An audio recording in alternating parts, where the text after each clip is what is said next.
Hold on, did you simulator? Really? Hold on, Fred, you had a cowboy hat on and a checkered shirt?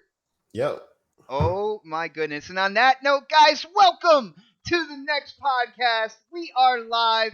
Huge shout out to the chat. What is going on, everybody? Good to see everybody in the house. And before we get started, we got to do something that YouTube does not like to do.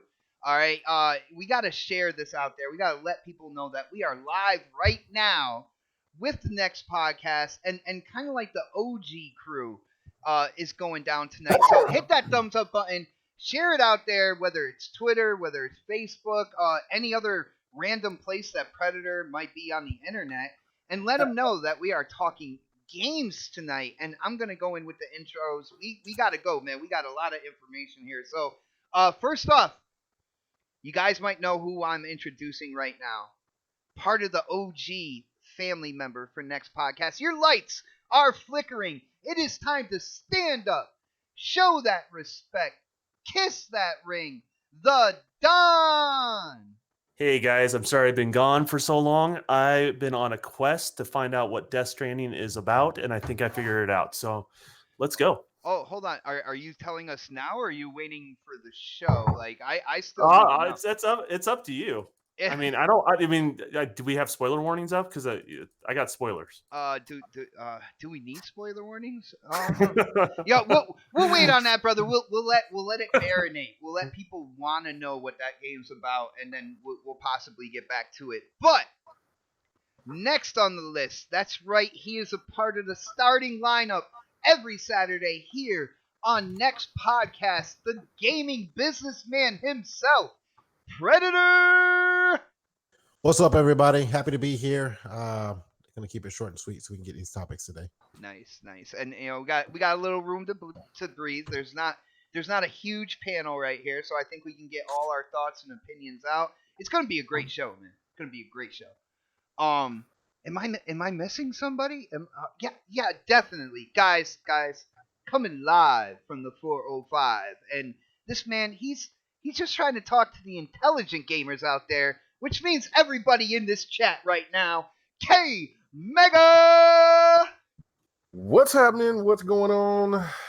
Back again after a fun night of GRG. Other than 100 going on some crazy rants, everything was kosher. Man, big shout out to PTK Blam for coming in, stopping and saying what's up, man. I'm going back to bringing in some guests again. Man, it was a great show though, and we talked about specs. Like, what the hell? That's something I damn sure don't like talking about, but it was really interesting, and the chat was lit, man, and appreciate everybody that came through. So, man, we're gonna have a great show, man. Nice. Great show. I was just thinking, like, earlier today, we got it because with PTK Blam, for people who don't know, he does a shop podcast, which basically comes on right after this show, right? But where he lives in the United States, they don't have where you set your clock back or push your clock forward. So, Canada? He lives in Canada? I didn't know that. No. It's a part of the United States. I don't want to throw out his business everywhere, but no, but that's a big state. Don't worry about it. You can't find him there. That's not a state. Oh my goodness. But so for like half the year, our shows kind of like overlap. So before I have to like turn back the clock and everything like that, Mega, we got to get PTK on the show, man. Definitely. Oh yeah, no doubt, man. He helped us out mightily. You know what I'm saying? He had some great points. It was fun. It was definitely fun. Definitely. definitely what I would call an educated gamer, a hardcore gamer. His thoughts and opinions about the topics, they're always like well thought out, and he kind of like covers every base. But let's move on to the topics. And guys, I wanted to talk about something really quick. I didn't put it in the topics, and I know Predator hates when I do this, but the news dropped like earlier in the week, or around Monday or so. The game Bully, that a lot of people have been asking for a sequel to. It seems like there were 2 points in time. One time in 2008, where they put about 18 months into trying to build the sequel to the game. And of course, this is Rockstar we're talking about here.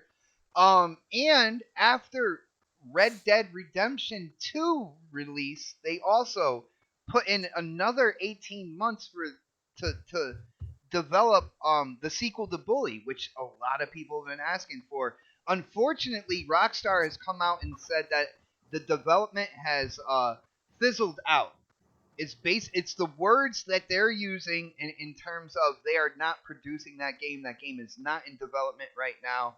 I will let you guys know. I think the reason why they decided not to make a sequel, if you look at what's going on with Rockstar in GTA 5 and Red Dead with the online variants and how they're kind of like a game as a service, you can buy stuff, microtransactions, all that good stuff. I feel that Rockstar could not find a way to do this within the environment of the Bully universe. That's why I think they stopped development on this. They're not developing the game anymore. But I do want to go to K Mega, because K Mega loves to play all types of games. Now, Mega, were you one of the people out there on social media saying that you would like a sequel to Bully by Rockstar? No. No? No. Did you play the first one? No, never played the first one. Oh, all right, man. You might have been the wrong person to go to first. That's fine. I mean, look, I think I got the game. I don't know. That should tell you how much I'm interested in it. I thought I bought it on sale, or I got it like free somewhere on PC, maybe on Humble Bumble or something like that. But I haven't even downloaded it. That just shows you how much I don't care about the game. I've heard people talk. They want to have that game to come out and do all that. But having the experience of knowing what the game consists of, other than there's a kid and there's a teacher that's supposed to be, or a principal or somebody after him, or that's harassing him, I don't know. So it doesn't sound that appealing to me, but it's a Rockstar game. So, look, those games, they make good games. And if dude, people you can pull pranks. You can pull pranks on other students. You can like make out with the jocks' girlfriends and stuff like that. Basically, you're causing a lot of trouble there. But in terms of the development, we see where Rockstar is now, and you see where they're making money. You got the shark cards with GTA. You got microtransactions in Red Dead Online and stuff like that. What do you think? Are you in the group with me that they might have canceled this because they couldn't find a way to kind of like dip into the wallets of the gamers with an online kind of like always ongoing game as a service when it comes to Bully? Or why do you think, just kind of throwing opinions out there, why do you think that the development stopped? I think because of GTA 6. That's their flagship game, and they know exactly what's the winning recipe for that game to thrive because of what we've been seeing with GTA 5. And they're going to have all hands on deck for not only for that game story and everything that's going to be consistent of, but the online factor as well, the multiplayer. That's where they made their money. Mm-hmm. And I think that they're going to do what they did with Red Dead. They're going to, because I think that I think that we've heard something about that they were working on Red Dead at one point in time, and they stopped production because of something else. And I think it's because of that reason. And I wouldn't be surprised if Bully doesn't come at the end, towards the middle or maybe middle end of the generation for next generation, because they know that they could tap into that market, or maybe even a Max Payne. They could probably put in maybe 1 or 2 games this generation, because like I said, I think this generation is going a little bit longer than this one. And so I think that they'll dip their toe on doing either one of those. Mm-hmm. But GTA 6 is the breadwinner, and they want to go game I want, all hands brother. on deck, right? And that's the game what I guess assuming everybody wants, because now if you don't care about the multiplayer, you do care about the single player and everything mm-hmm. that you could do in that sandbox. And if you don't care about the single player, then you definitely care about the multiplayer. So that's the winning ticket for them right now, and then I think that's where their main focus should be. Brother, if you think about it, if you take away kind of like remasters, Rockstar basically came out with one game this generation.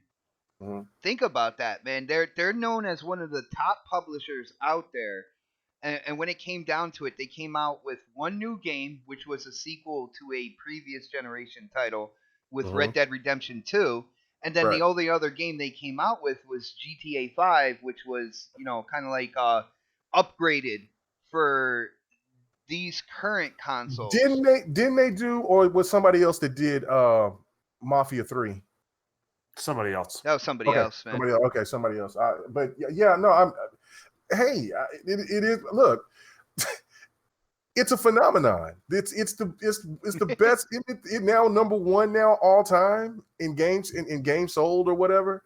Isn't it the number one game? It's still on top of the list of games being bought. I'm like, how?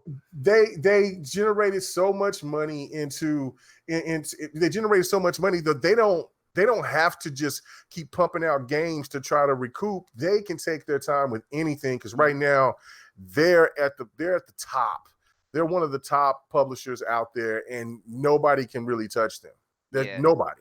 So they can really kind of do what they want to, and just for people that's asking for those games, asking for some of the previous games that they've made, it only just makes the fan base even crave them more for whatever that they do. People are going to jump on it because it's now Rockstar. You see what I'm saying? So yeah. I do think that there'll be another Bully, and I do think that there'll be another Max Payne. I just think that right now all hands is on deck with I'm hearing rumors about GTA 6. I'm hearing rumors that possibly holiday 2020 that game could drop. What? I'm hearing holiday rumors. 2020. No, man, no. They might. Well, I have a feeling we're gonna see something at E3 from Rockstar. I have a feeling like they are actually going to go to E3. We're going to see something from them. They've never been at E3 But okay, what? Check this out. Listen, no, I'm just saying they really haven't. They have never been to E3, and let's say that your theory is correct. That would put another banger out on 2020, which would probably be the best game lineup in the history of gaming.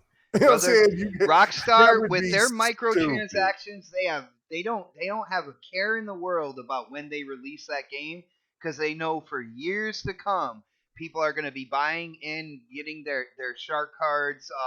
One thing I will say about Rockstar throughout this entire generation, they did nothing but just drop new content for GTA 5, like all the way through this generation, and it's been insane the amount of content, because at the end of the day, there's so many gamers buying shark cards, giving money back to the publisher, the developers, that they just kept going with it. But yeah, no, I reach for the stars, man, when it comes down to it. I see. Hey, it's all right. It's all right. It's definitely all right. I do want to just add one thing, because I've seen somebody in the chat say this, and I have to say, look, I mean, I would like the chat to give their best studios out there, because somebody was saying Rockstar is a great studio, Naughty Dog level. Listen, I think Rockstar is in a class by themselves. I mean, I think CG Projekt Red is up there for me. Oh, yeah.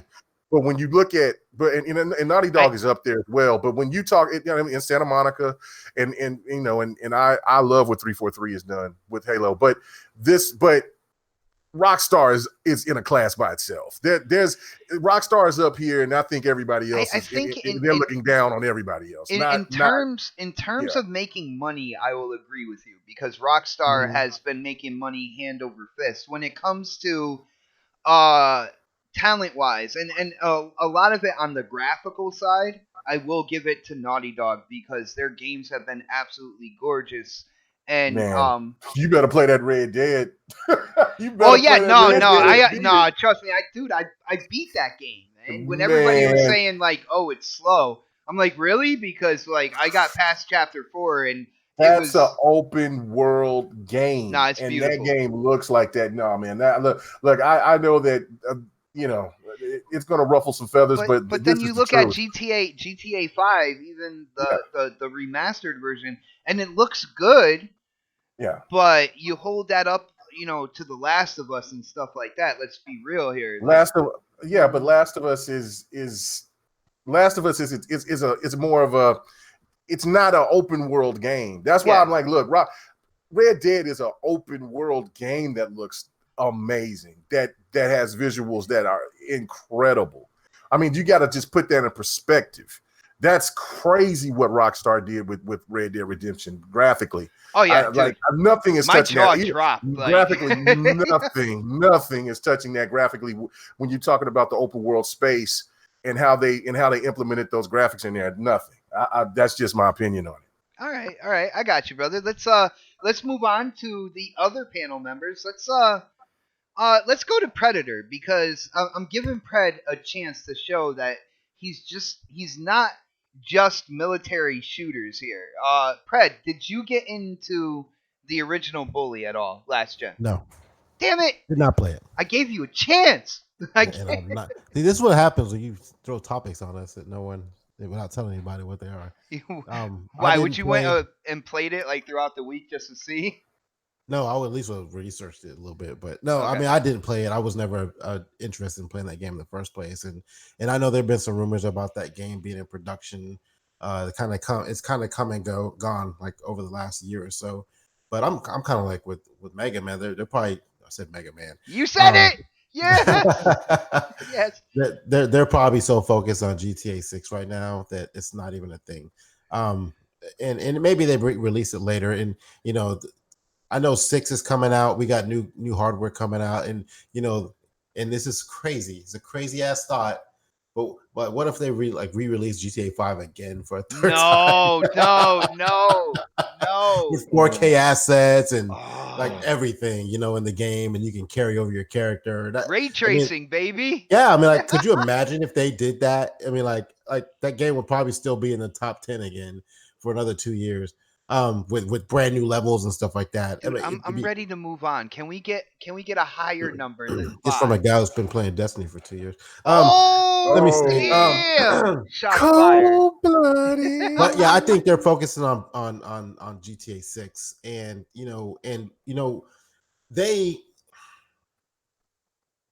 why do we never talk about them making another game? Like a brand new franchise, we never discuss that. Like, it's always been like the same games they've been making, and their studios, they have I was just looking up on the internet, they have multiple studios out there that are working on, they're global, so like the possibility of them actually creating a new franchise isn't out of the norm. I wouldn't be surprised if they went that route instead. Who's playing Gears on easy mode? Sorry, Fred. That is not easy, and I am the winner. So. I am the winner of the gameplay. This is like on easy mode. Me and Megan know what our mode looks like. If Blades was in here, if Delirium Blades was in here, aka Twinkie, he would light you up, man. What is this? What's going on, bot? What's going on? Man? Hey, I didn't have a crew with me. Though, okay, I went in by myself and beat the game by myself. It's not on easy, but it is on normal. I'll put it out. It's on normal. Okay. Simpleton. I typically play on normal too, so I don't feel bad for you. Thank you, Pred. See, somebody is with me on this. All right, Don, you are the last kind of like. Is it still Pred's turn? I accidentally cut him off. Yeah, you did. Just cut him off. That's fine. You got anything more to say there, Pred? No, Don, go ahead. Go ahead. Don, you are the last saving grace here. Did you play Bully 1? No. Damn it. I don't play Rockstar games all that much at all. I don't. They're not my favorite. They're not my favorite. They're not high on your list, man. But I'll tell you what, they're a studio to do whatever the hell they want. And that's I think they're just had a small team and they keep playing around with the idea of it, and nothing's gelled for them to continue to go on with the project, and these sort of things happen at studios. It's not unusual, to be honest with you. Guys, I think you started something in the chat. I am not playing the game on easy, people. Okay. Oh yeah, and then he threw some shade and said panel members, bro. I don't think I've ever played a game on easy mode. No, ever. Not even for an achievement. Never. Hey, listen here. You can look at everyone here displayed this game. You can pull up their gamer tags and you can pull up the achievements. You'll see who has got it on easy mode and who has got it on the hard mode. There you go. There you go. You got to check them papers, people. Yeah. All right, but I want to go back to Pred on this. And again, I know about GTA 6, but Pred, on the business side of things, like when it comes to Bully, I think we all know about the game. We've at least seen some gameplay going from the 360 to the Xbox One, last generation to this generation.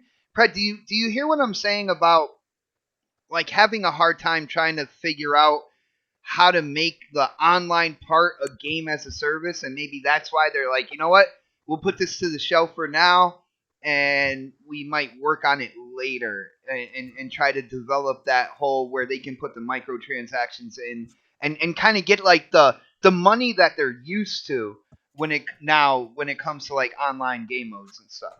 I mean, I don't think they're trying to go that route with every single game they come out with. But I mean, even if they were, I'm sure they'd find a way to put that into the game.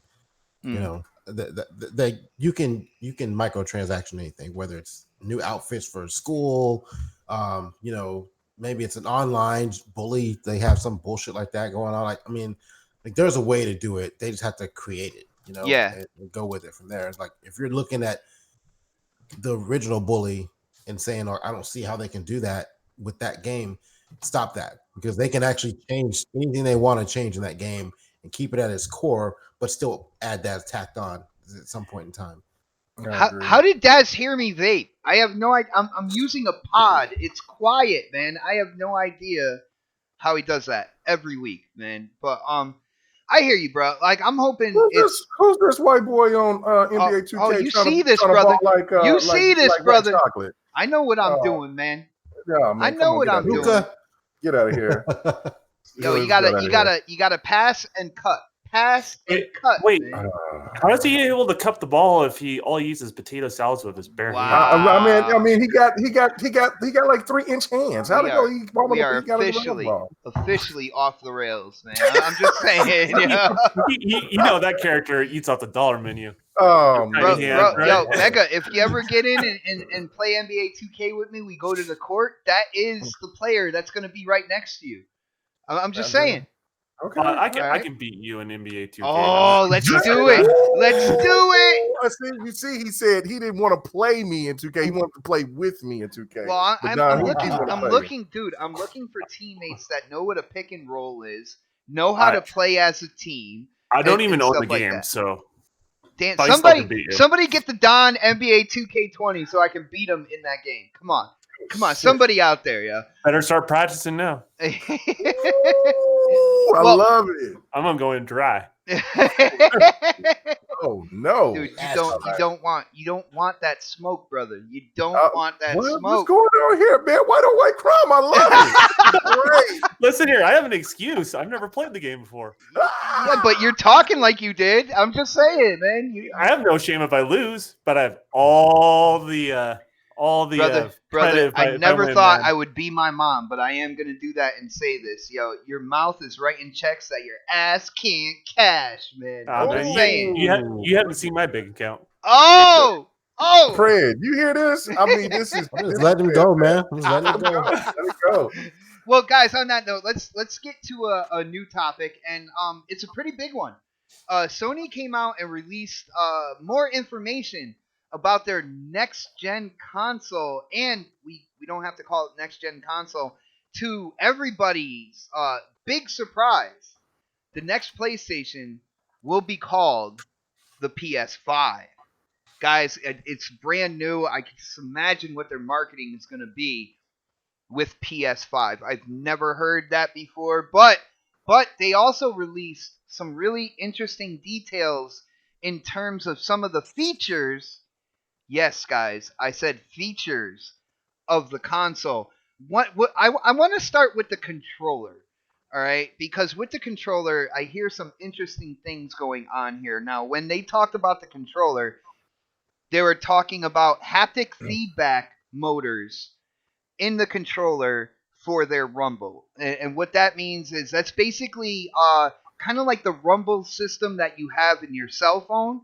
It can be adjusted. There's a lot of different nuances in terms of how hard it can rumble, how soft, and stuff like that. It gives a lot more control and a lot of variations to the amount of rumble in your hands. Not only that, they are talking about a technology where when developers develop games for the system, they can develop the tension on the triggers, making making say your character is pulling a bow to shoot an arrow, making that feel different than say when they pick up a handgun and start shooting that. The trigger will feel different for the different things that the developer kind of puts into the game, which I think is really interesting. And let's go to Don on this. Don, you being a developer,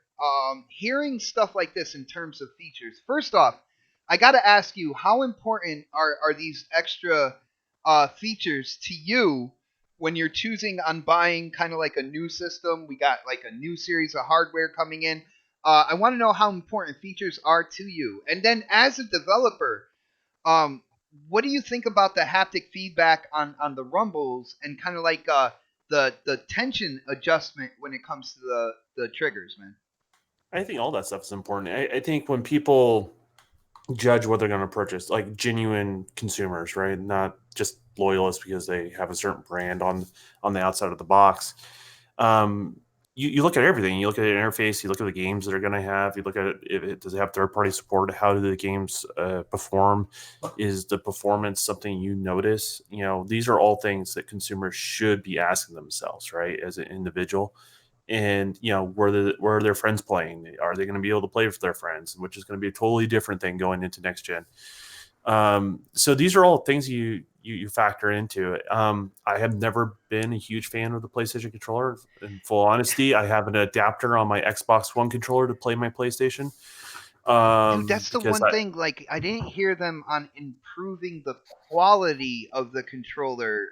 You guys know I had a PS4, and one of the first things was the rubber on the thumbsticks just basically peeled off within my first 2 weeks. They're not going to talk about that. It's just like how Xbox is not going to talk about the shoulder button breaking on their Elite controller. They're going to focus on it's better, right? And they're going to brush that aside and they're going to hyper focus on what they're bringing to the table.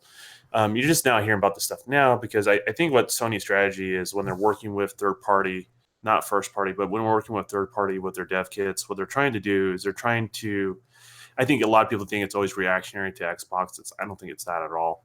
I think what they're really doing is they're trying to control the narrative of the leaks, is what they're doing there. Okay. And so they're getting ahead of it. That's the reason why I think we're hearing about this event that's going to be happening around just before GDC.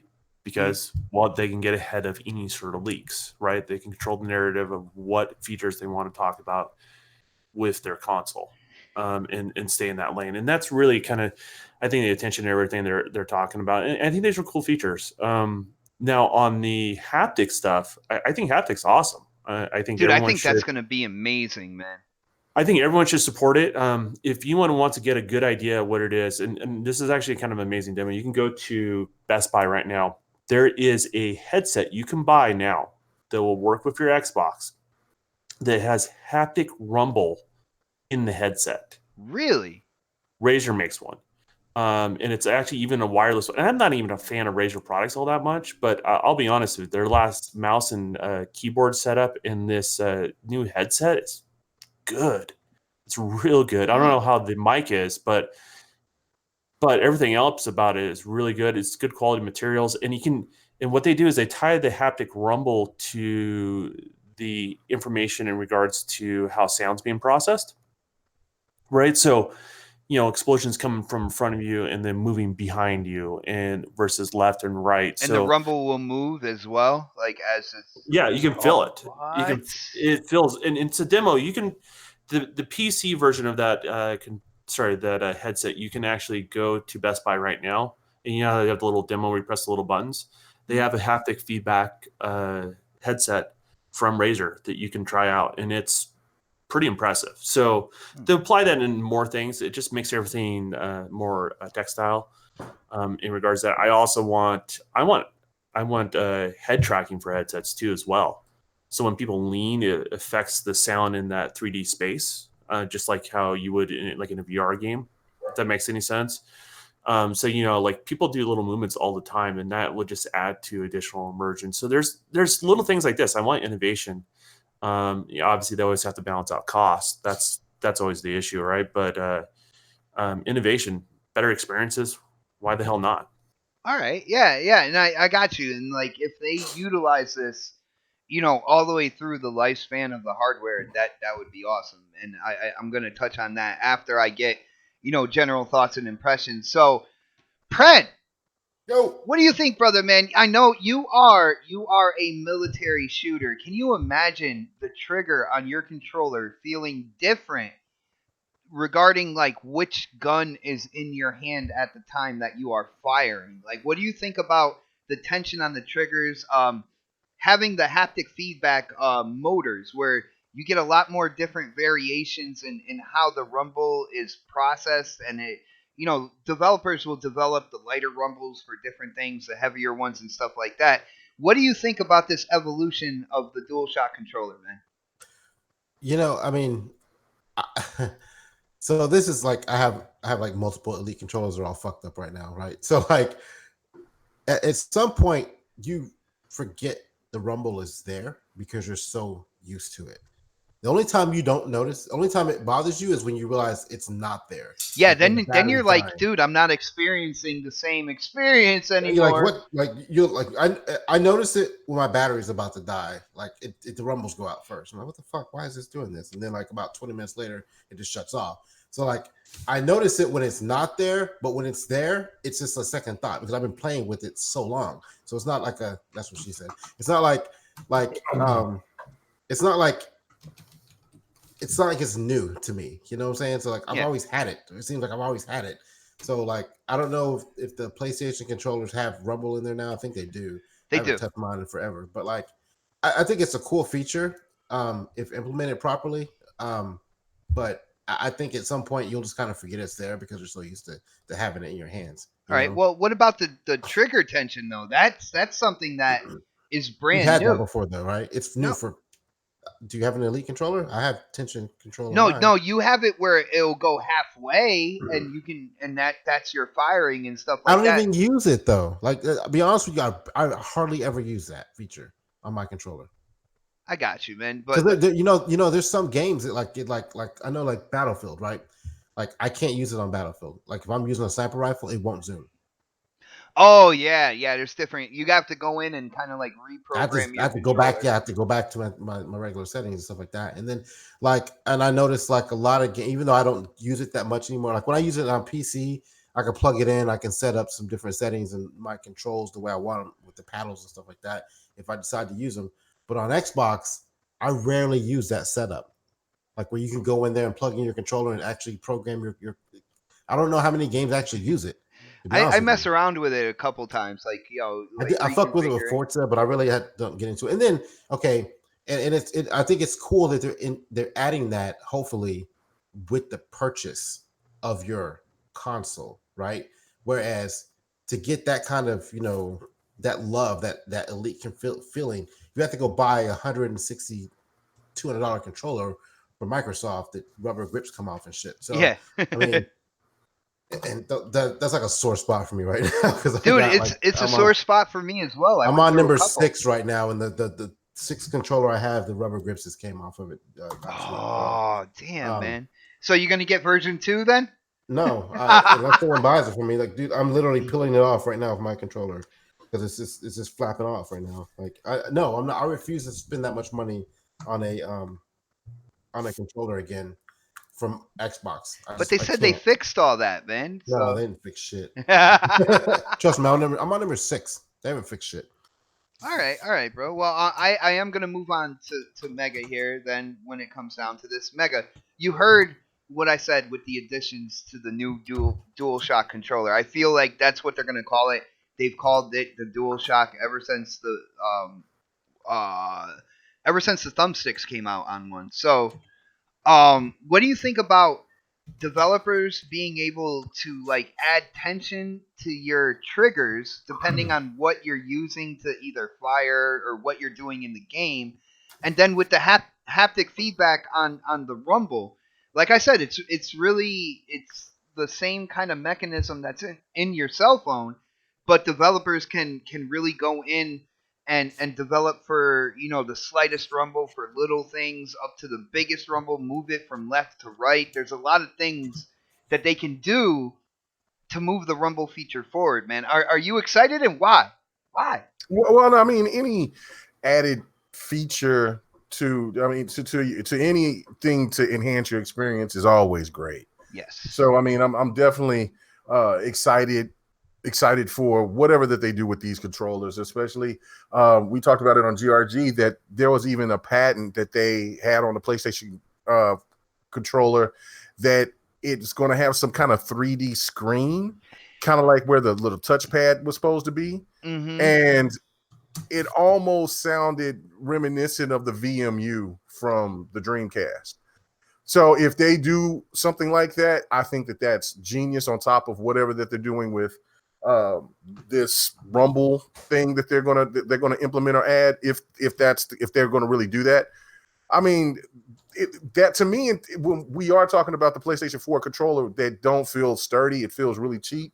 If you're gonna put all that type of tech into it, I think that thing is going to be it's going to be a lot more sturdy, and they seem like they're taking a lot. They're actually taking it more serious with the whole controller situation. Well, the biggest improvement is the battery. That's the one part that got me excited. Right, because the battery life was ass. That's what I'm saying. I think that the strategy is they want to start doing what Xbox is doing with their controllers.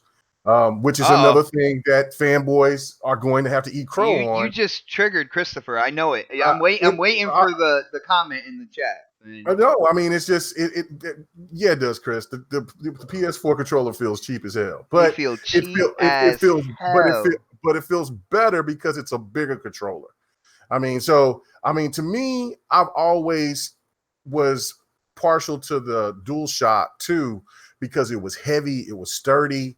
But it still was a little bit too small for my hands, but I did like the weightiness. So if they're going to implement all these things that they've from what we've been reading in articles, things like that, then it has to be a better controller overall, and then it will be a good selling peripheral for the customer. And I have no problem in buying controllers. I mean, hell, listen to everybody on the panel of how many Xbox controllers we've been through. You know what I'm saying? So we have no problem with buying extra controllers. And Jimmy has got a salad bowl full of them. I do. But it's like, but see, I don't have hands of stone. You know what I'm saying? Even though I fool with cement, concrete, whatever you want to call it, my hands are smooth as I know you get all those pedicures and stuff like that. I know, of course, you got to keep it right. But anyway, regardless of that, but I don't break my controllers like that. I do have to admit, I've gone through 2 Elite controllers. I mean, my second one still works, but of course, on both of them, the rubber has went out. The other one, the first one, that's almost unplayable because of the triggers and things like that. But the second one is still functional. But I still put it up, and I'm playing with my Rams custom controller, and it's doing perfect for me. So, but I did get a chance to play with the Xbox Elite 2 at E3, and it does feel a lot different, especially with the back end grips. It doesn't feel like it's patched on. It feels like it's a part of the controller itself. You do feel the resistance in the triggers. I was playing Borderlands 3. It feels excellent. So I mean, if I was Pred, I don't blame him, because he's gone through, he said 4 to 6. That's crazy. Yeah, no. I'm in the same boat as him. I won't buy another one. Yeah, so no. And Don even tried to modify. I got two, and then I'm like, I'll give this one a chance. But if this one goes out on me like the other two within a year and a half, then then I'll have to just give up on the Elite Xbox controller and just go ahead and buy more of the other custom ones that they have, because they seem to be a hell of a lot more efficient. But PlayStation, but I think PlayStation is looking at and seeing where, again, Xbox is making so much money on these extra controllers, that why don't they make a controller that's worth actually buying and buying multiple versions of. I mean, I think that's smart. I think that's just a good business, and especially with all these things that they're supposed to be adding to it. Perfect. All right, well, check this out, because you guys brought it up. Now, there was no talk about a screen on the new DualShock. Me, myself, like, when I think about a screen, it's something that you have to look down and kind of use without, taking your vision away from the game, and you have to look down and use the screen in whatever manner. They did say a bigger battery and USB-C charging. Finally, we have stepped up. No more micro USB. It's USB-C, which is a lot more dependable. It's a lot sturdier, and it charges a lot faster. But even with the bigger battery, now, first off, I don't think there should be a screen. I feel like I know I had the VMU. Dreamcast is my number one console ever so far. But when it came to the VMU, the only time I looked down at it when I was playing was when I was playing like NFL 2K. I used it, man. Well, I used it for the little games. Like when I went to work, I put my little like Sonic Chow, the little Chow creature, and I used to play little games on my like 15-minute smoke break or something like that. I would use it like that. 15 minutes. Yeah, you only get 15-minute breaks. But I've been in party chats when you're smoking. It takes a lot longer than that. Dude, but I was at work, okay? Coffee and but no more smoking for me, guys. It's all vape now. But with that being said, I don't see how they can utilize a screen to the fullest without breaking the immersion of the game you're playing by having you look down. But even still, with a bigger battery, I believe when it comes to haptic rumble and they're talking about mechanisms that will tighten the triggers and stuff like that. To me, the bigger battery may just end up giving the same amount of hours before you have to charge your controller again, as we see now with this generation's DualShock.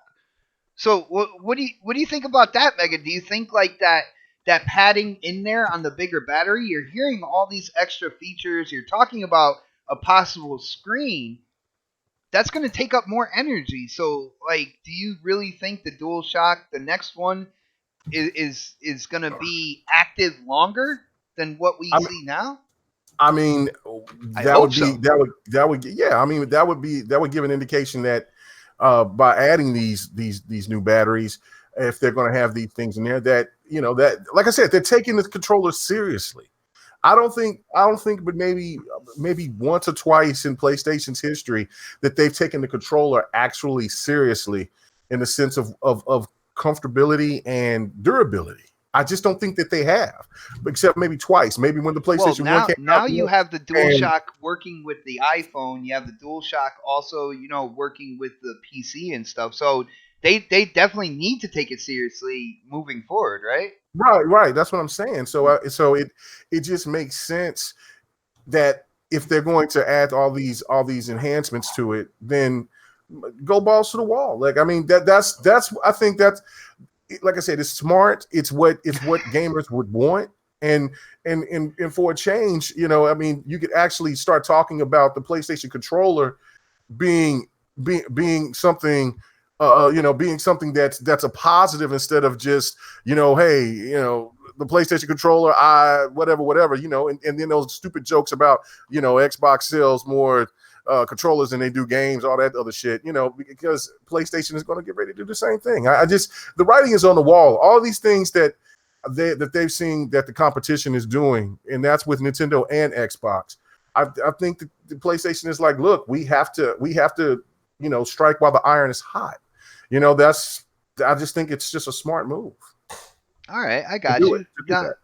Now, Don, what do you think about the increased battery size? You heard all these extra features, which are gonna take power. At least with the USB-C, it's gonna take less time to charge your controller. But do you hear what I'm saying? Where, you know, you're getting about like a 4-hour lifespan unless you have your controller plugged into your PS4. So from what I'm hearing here, I'm looking at that bigger battery, and I'm like, I don't know how much difference that's really gonna make. What do you think, bro? Battery technology has improved pretty dramatically from the beginning of the launch till now. So I mean, you can literally take the same size battery and get way more juice out of something, right? So to increase the battery size, I mean that means a couple of different fold. You know, but that is something they do have to address. Can we be honest about it now? The PlayStation's battery life is not great. It needed improvement since day one launch, and I thought they would do like a mid-gen refresh on the controller. We didn't get that, and that's to me a little disappointing. I want to see actually PlayStation do something similar to how Xbox is doing it, where they do iterations of the controller to keep improving the product, right? It is a wear. If you look at your system, your games are not wear and tear, but your controller is. Oh yeah. And so eventually, whoever invests in whatever platform it is going to eventually buy additional controllers. And so there's no reason to stop development on the controller if there's ways to improve it and ways to address a different audience, because there's high-end customers and there's more of like your entry-level customer. There's no reason why you shouldn't be able to do that. I mean, look at the S. I mean, Bai has a different view on the S, but I've had way better luck with the S controller than the original. Yeah, I got the older red one, or the original launch controllers. The S is actually the most reliable controller I've ever used on the Xbox. I love the launch controllers on the Xbox One. But you get what I'm saying? Like, they didn't stop; they kept improving the product, and I don't think there's any reason not to continue to do small improvements. You know, do better batteries, you know, throughout the generation.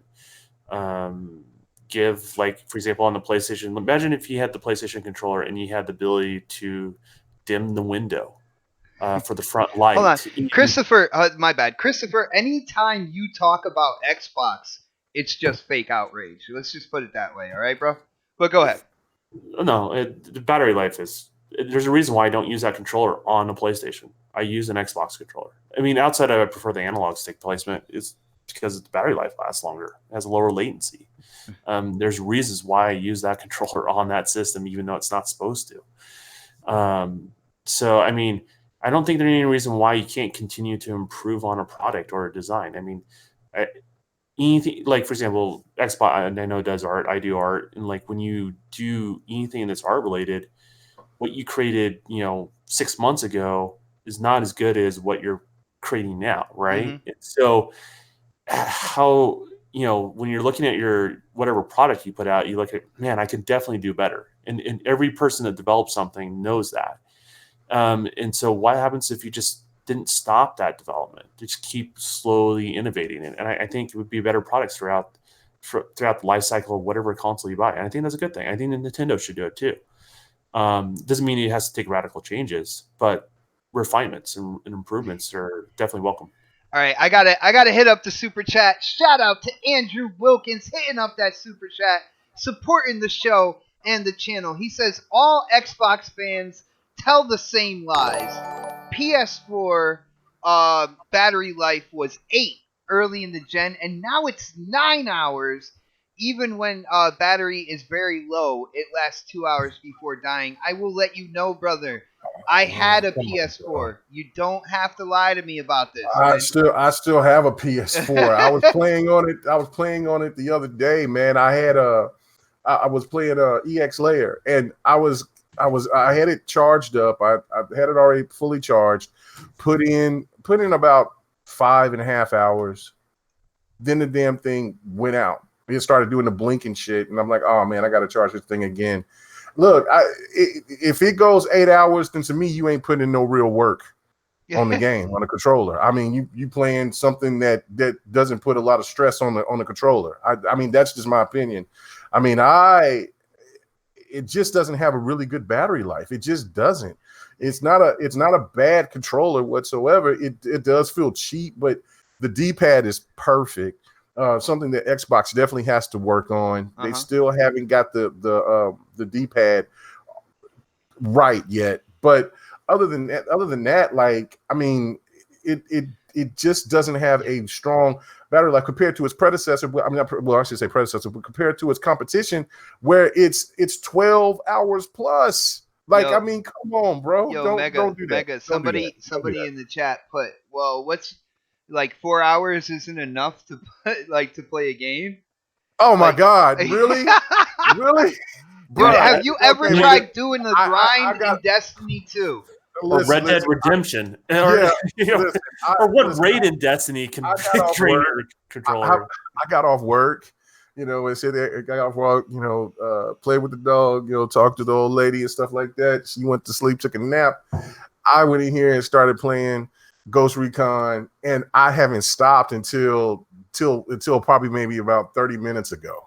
I've been playing since 11 o'clock this morning. That's what I'm saying. Yeah, what are you talking about? That's how everybody games. Like, if you got time to game, you game. Like, and when after this, I'll take a little break, and then after the show, I'll take a little break, and then I'll be up damn near all night playing something. You know what I'm saying? I mean, that's let's give him the benefit. Okay, your controller lasts 8 hours. Don't you want it to last longer? Yeah, absolutely. I mean that's the point of the conversation. Regardless of what your individual experience has been, there is other controllers out there on the market that last longer. So, and this goes for Xbox too. Xbox's controllers, I want them to continue to improve their controllers too. They're not perfect. Oh yeah, by any means. So, this is when I'm talking about controllers and improvements and having things continue to grow, no controller's perfect at launch. There's always room for improvement from every platform provider, and battery life is one of those things that it's one of the biggest improvements that PlayStation can have, and obviously PlayStation recognizes it too because they're doing a bigger battery on their next controller. I mean, it's that simple. I mean, it's not a knock on the platform. I mean, if you have 8 hours experience, great. Brothers, there's certain people you cannot give any type of criticism like in one direction. You know what I'm saying? You can't do it. Everything is just rainbows and sunflowers over there, and it's just perfect. Like, they don't even need to do a PS5. They can stick with what they have now because it's perfect, brother. Listen here. If I move on the PS5, I want my controller to last longer. I'm sorry. I want to tell you something too. When I move on to the next Xbox, I want my controller to last longer. I want that. It's funny because when I put this topic down, I'm like, all right, this is a chance for me to go in on the Xbox Controller S because I really don't like the new ones. I break the new ones horribly. I break every single one I got. I had the white like Sport Recon one. I broke that. I broke all the controller S's I had to the point where I had to go back and get the first time they did a red controller, which it wasn't the launch one, but it was the one made right after that. And that's the controller I use. That's the one that's the most durable to me. But everybody in the chat, they're not even giving me a chance to say all that. They're like, what are you talking about with battery life? Like, 8 hours, man. Yeah, whatever. It's definitely not 8 hours. I had a PS4. I was playing God of War 3 Remastered. My first go-through where I had my controller plugged in. I unplugged it to play. and I wasn't ready to stop the game at all, but my controller was, and I was like, "Oh, you piece of sh." But anyway, Pred, what do you think about this battery here? Do you hear my? It's not really It's something I'm watching. I don't want to call it a concern, but you hear all these extra added features, and they talk about bigger battery. To me, I'm still like that. Still might be that 4 hours that I was getting with the DualShock from this generation. What do you think, man? Do you think they're going to improve it?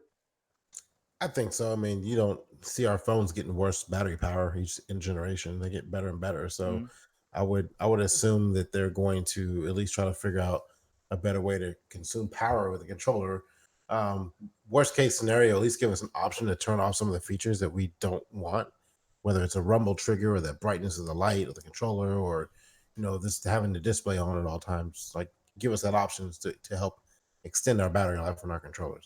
That's actually a good point, because I don't think more features you add to a controller, not necessarily everyone's going to be excited about those features, right? Yeah. If you think about the PlayStation, the speaker on the controller, I mute that thing first thing. It was really good. It was really good in Infamous Second Son. I liked it in Horizon Zero Dawn. That little wow noise cracked me up. I do not like it at all.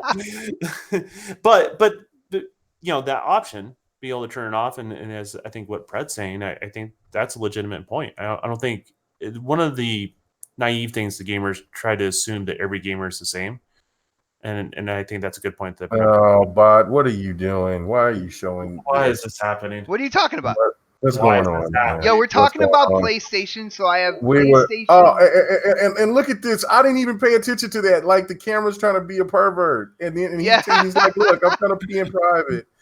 Guys, everything was beautiful when you were showing Ghost of Tsushima, and now, guys, we are getting more immersive in the topic. So when we're talking PlayStation, I have PlayStation game trailers, stuff like that, up and playing for people.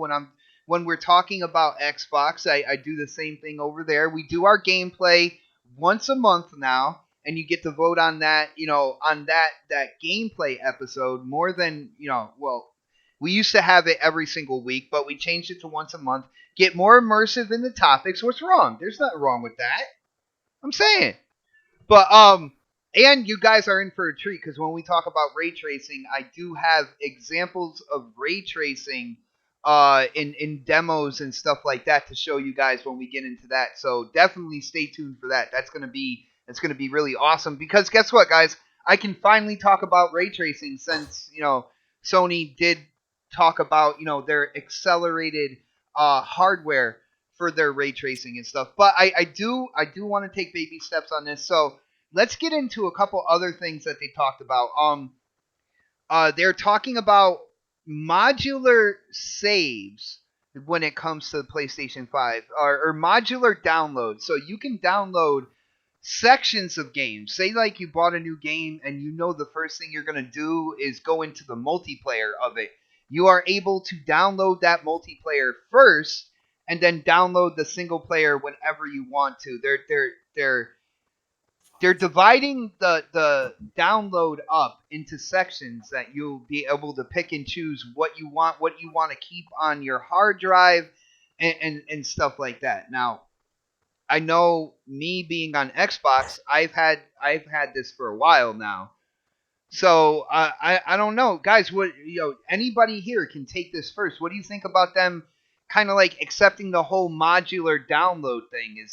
Does this mean now that both companies are going to be doing this, that this is going to be the norm moving forward? Do you like the option to where you can download the section you're going to get into first, and you can literally leave that on your system and say, like, once you beat the single player, you can just delete the single player and keep playing the multiplayer?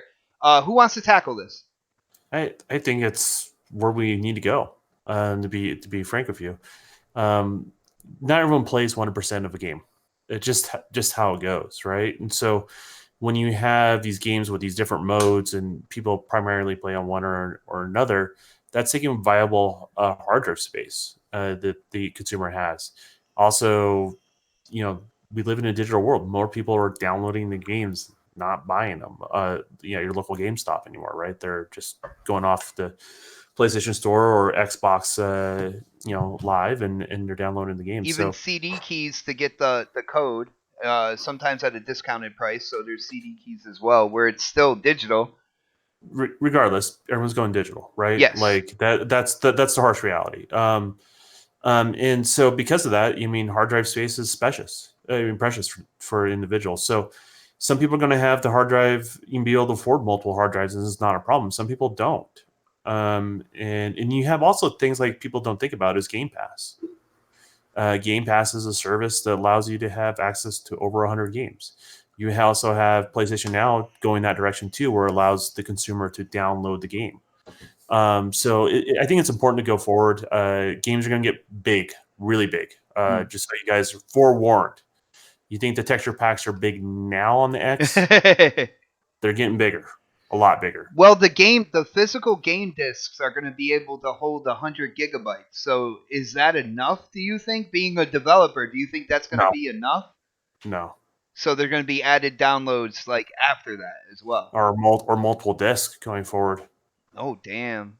Yeah, I mean that's the harsh reality, and I don't think Sony cares or Microsoft cares if that's the case, because printing a disc is not that expensive, but the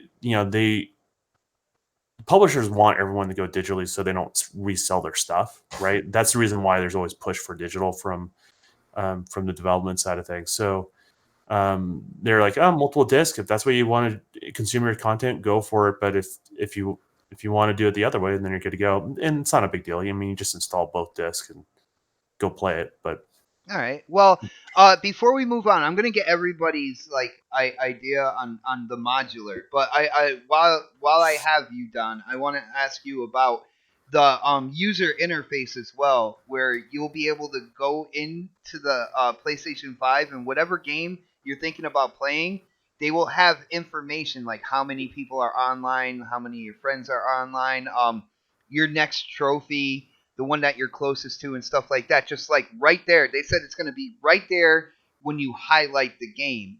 Do you like that feature? Yeah, well, that's from a business standpoint. I like the feature because what it does, it keeps the consumer engaged, right? I've been talking about this for years. It's about constantly keeping the consumer engaged with the product so they continue to play the product, so they're more encouraged to buy more products on the platform. And so, yeah, I mean, it's the game advertising itself. Leaderboards do push people to play games more. I'm trying to correct this injustice between me and Xbot right now on Forza. For some reason, on the overall leaderboard, he is higher than me. It makes still higher than you, brother. So listen. It's an incredible injustice. We need to fix it. and I've been continuously playing Forza because of that, right? And so it works. Even I know all the traps, but it works.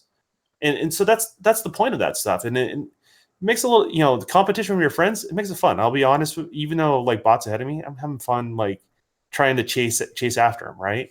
I'm just waiting for you to catch up, and then I'll go back and start playing again. Oh, I'm not going to warn you. It's just going to happen. Oh my goodness. Yeah, guys, I was definitely a big Forza Motorsport and Forza Horizon fan all the way through. I haven't played as much lately. Destiny 2 has definitely took up a lot of my life, and now it's Destiny 2 and NBA 2K. So there hasn't been a lot of time for Forza lately, but I will give it.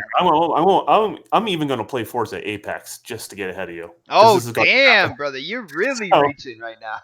Yeah, listen here, I'm getting all the points I can, but I mean, that's the whole point of that sort of stuff. Like, and also too, like if when the last time, say, a friend was playing a game, like you're like, oh, I didn't know. Let's say like Xbot like Gears, hit him up. He's live. Why not? And, and so allows you to engage with your friends. So, that's a friendly feature. I think that's good. And I think layout and structure is always a challenge with UIs, and I'm glad that's not my job.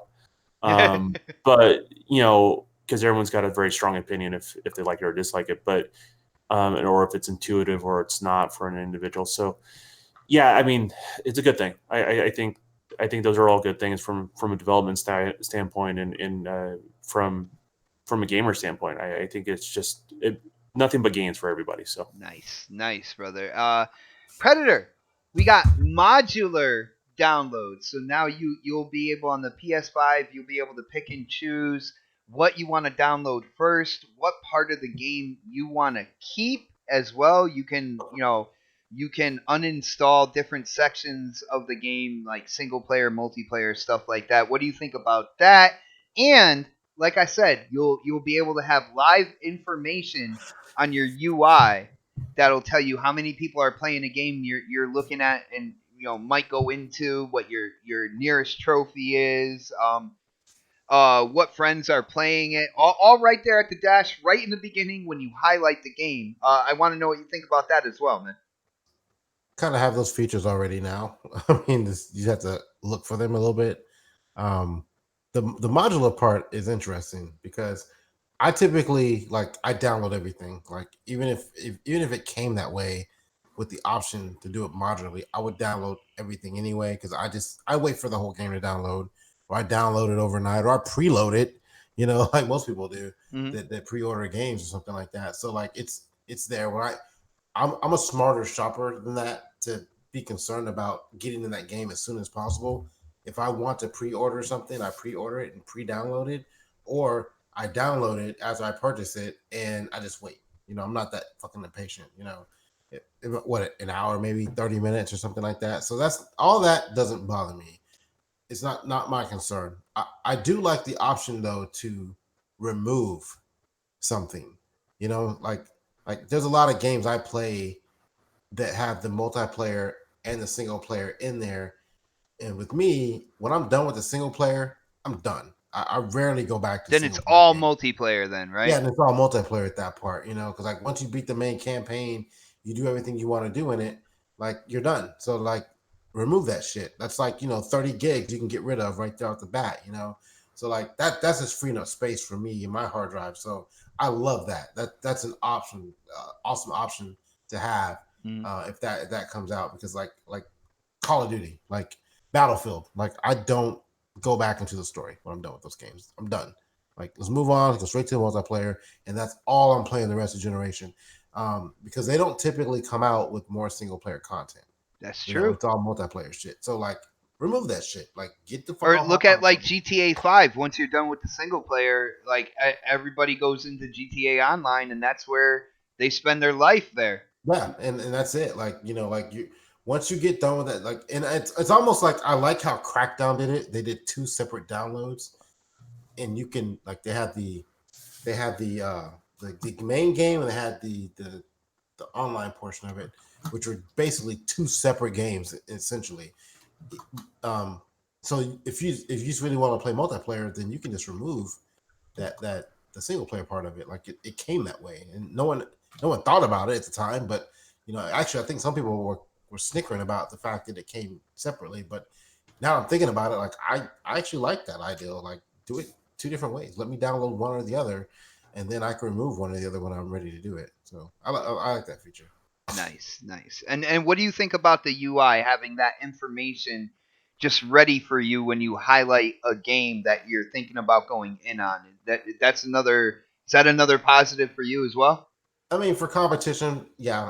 When I go on to Xbox, so we kind of have that now. You go on the Xbox, you see how many people have, more achievements than you for the month. You can go onto the game and you can see who's further along the game. You can see what your next achievement is. It's just, if it's readily available for you when you fire it up, that's one thing. It's just another screen to have, but it's there. You just have to look for it. It's buried in some. Well, so it's good that they bring it up, and you just highlight the game, and it kind of pops up right there. You don't even have to look for it or anything, right? That's just one of those third world problems. It's already there. You just got to hit a couple of fucking buttons, and you can find that information anyway. But I mean, whatever.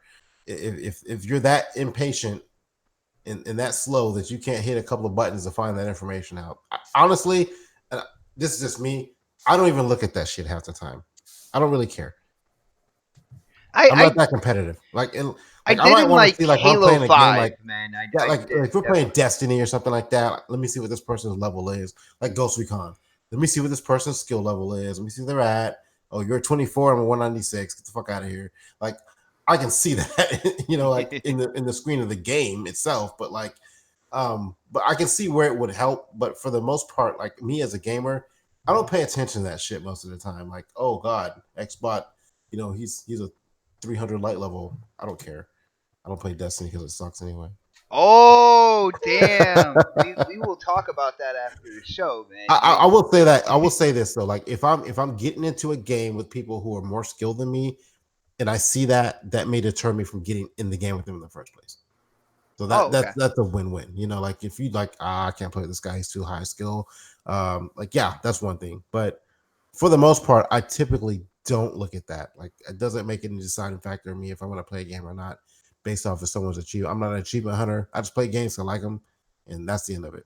I think I like the whole UI thing. I think it's going to spur some competition that wouldn't otherwise be there. Like, because if they have it right there when you're highlighting the game, you can kind of like ignore it the first few times or whatnot. But there's going to be a day where you highlight the game that you're going in on, and you look at that information, and you're like, huh.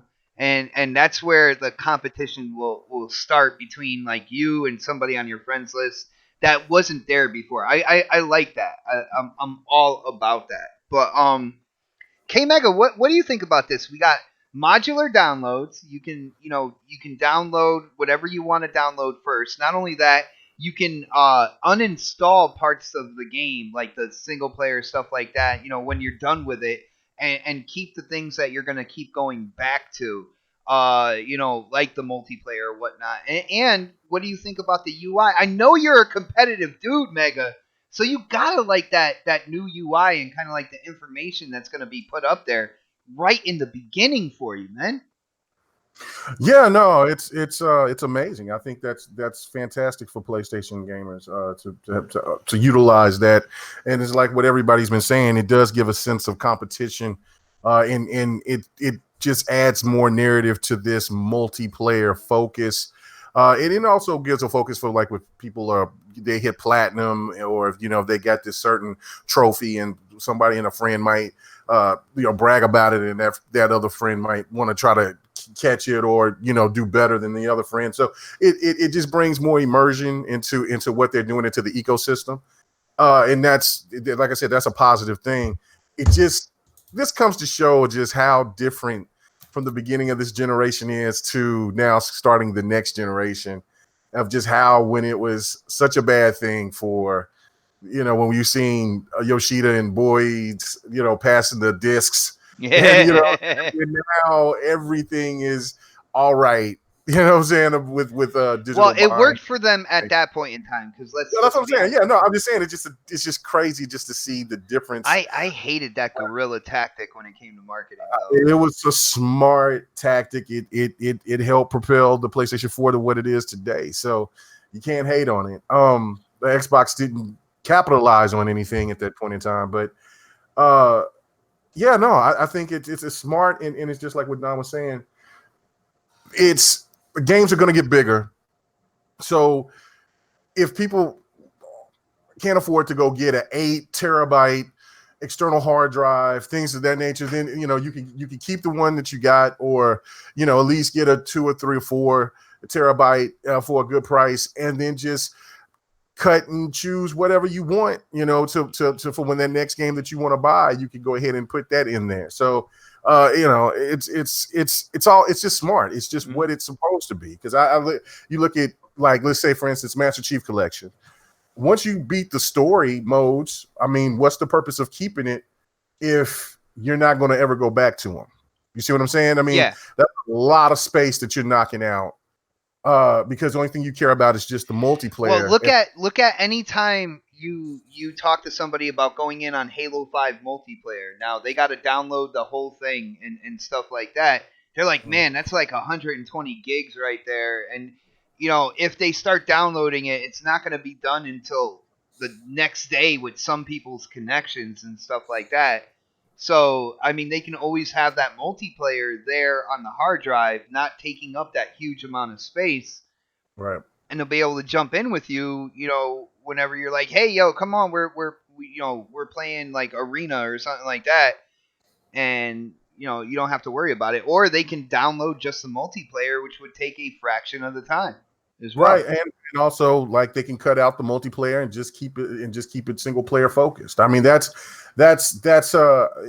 just smart. It's just what it is. I think it's just something that all gamers, even though if they don't appreciate it now, will appreciate in the future, especially when you look at, you get in a brand new game and then you don't have enough space, and instead of taking out the whole game, you could just take out parts of it, and in that way you could still have you still enjoy what you have instead of having to re-download the whole game. So it's real positive. It's real positive. Oh, I was like, what the hell is that under my feet? It's this big ass dog. Big ass. And so, that's real positive. It just, like I said, it's just crazy to me, just how things have changed over time, of where digital it was bad and now it's good and it's now accepted. And so therefore everybody can just relax and not go crazy. It's kind of like ray tracing. I can talk about ray tracing now. Absolutely, gave you a segue. You did, but we're not. Well, I don't think we're going to get into that right now. What I do want to get into, because I want to cover like each of the major topics. So we're going to get into.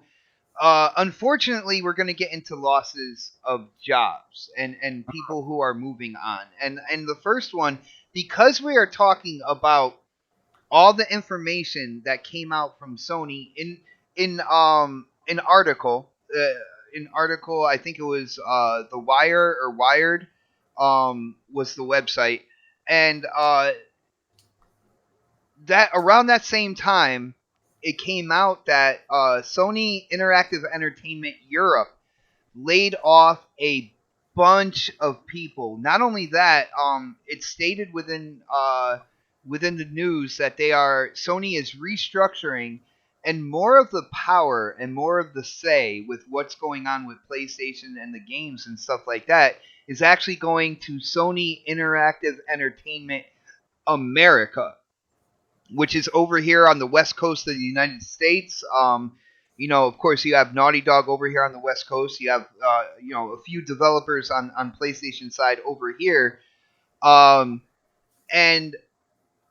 I wanna hear what you guys think about the layoffs and the restructuring. But just really quickly, there's been this whole thing where people are saying that Sony put out this information about the PS5 to kind of cloud over people losing their jobs. And I want to hear what you guys think about that. So I am going to go to Predator first. When it comes down to this, I know you love diving into the business side of games and stuff like that. So I think this might be right up your alley. What do you think about the layoffs, the supposed restructuring where Sony Interactive Entertainment America now has a lot more say on what's going on with the PlayStation platform, kind of like leaving to the side the European division? And do you think this was the PS5 information was a cloud to kind of like cover that type of news at that point in time? I won't play that conspiracy. You're not wearing a tinfoil hat, huh? Yeah, I won't do that. I will say like it's the timing of certain people leaving that company and that announcement, because we talked about that. I don't know if it was on GRG. I've done too many fucking podcasts, but like we talked about like the timing of all this stuff happening. Like, who was it that left recently from Sony? Layden. Sean Layden. Like Layden leaves, then Sony and their PS Now game starts coming out. Like all that news that kind of happened, like it's boom, boom, boom, boom, boom, and like it makes you wonder what's going on internally there. And like maybe that's one of those situations where Layden was like, "Yo, I want to run this shit. Let me do this, let me do that." And they're like, "No, we don't switch this shit over to America." And he's like, "I'm out." So I'm gonna leave. Because like all the, and again, I'm not putting my tinfoil hat on here, but it all kind of seems to make sense now why certain people left the company. Well, now with Jim Ryan kind of like in charge and stuff like that, Jim Ryan, he's a big fan of streaming games. And Layden necessarily wasn't. So when Layden left, seeing the price cut to PlayStation Now, seeing what they putting in their big name games like God of War and stuff like that, having a rotation of like every 3 months. Putting those types of games in, taking those games out of PlayStation Now. To me, that was directly those were definitely related news topics. Yeah, and sometimes people's visions of the company don't align with what's actually happening, what the company's direction is going, and I think maybe that's why Layden left. But as far as like the whole big picture aspect of it, who's Sony's biggest buyer? Like, is it Europe? Is it Japan? It's got to be United States. United States consumes the most out of anything on this earth. And I'm not saying it's got to come on. It's got to be. We're talking about Sony, not things. I know. Well, you got to be careful because when you say like Central Europe, you're talking about a lot of countries, right? Yeah. Versus just one country. I believe Sony is bigger over on the other side of the pond. Yeah, I think it's Europe.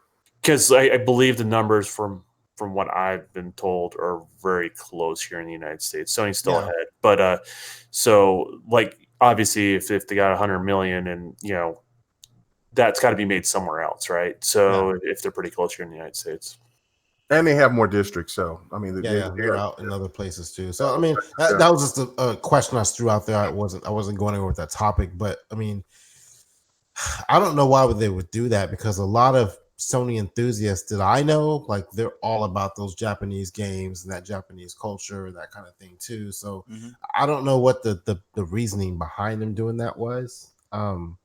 There's got to be something else going on behind the scenes that we don't know about. But I mean, at the end of the day, as long as it's profitable for Sony, it doesn't change anything for the gamers, right? Like, like the Sony people are still going to stay Sony people, whether they move it to Europe, Australia, Pakistan. Like those Sony guys are going to stay Sony guys. It doesn't matter where they start basing their tactics at. It doesn't matter. So it might just be something we need to get a little bit more into the American market because right here for Sony, like Don just said, for Sony and Microsoft, it's neck and neck kind of here. Yeah, but globally, Sony's kicking Microsoft's ass. So they might see this as a weakness. Like we need to take that market too. And start, strategizing for the American gamer a little bit more. Well, you can also argue marketing over in other countries is different than say here in the United States, right? Exactly. Like customer bases are different, so but I don't know. There are games coming from the Europe side, like Little Big Planet and stuff like that, and you guys might not like them, but they flesh out the portfolio, and from what I'm hearing, the people under Sony's umbrella, SIEE, which is, Sony Interactive Entertainment Europe, they feel kind of left out now. Like it's all about America and Naughty Dog and those developers. So did you just say America? America. And hold on, huge shout out to No Russian. Russian said Jim Ryan is an old salty vet. He believes in exclusives big time. Layden was a progressive. That is not necessarily the case. Layden believed in crossplay. That's where Jim Ryan kind of, put his line in the sand.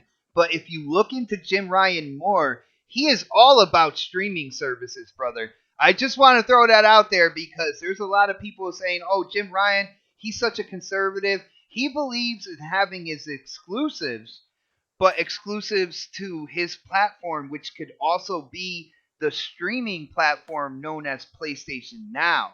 And if he really goes all in on that, which I think he will, there is going to be a lot of crow out there for people to eat in terms of streaming games to multiple devices and what is really an exclusive and stuff like that. I'm just throwing it out there, letting you know, brother, that's who Jim Ryan is. Okay? But my bad. I lost track. Don, where were we? I don't know. You're the host. Damn, but you're supposed to help me out, man. You just got to pick someone else. Let's go. All right. So, Mega, what do you think about the information, the news about these layoffs? First off, I want to give a huge shout out to everybody out there working for Sony Interactive Entertainment Europe. And for the ones who unfortunately did lose their jobs, I know it's a tough thing. I've been without a job, stuff like that as well at points in my life.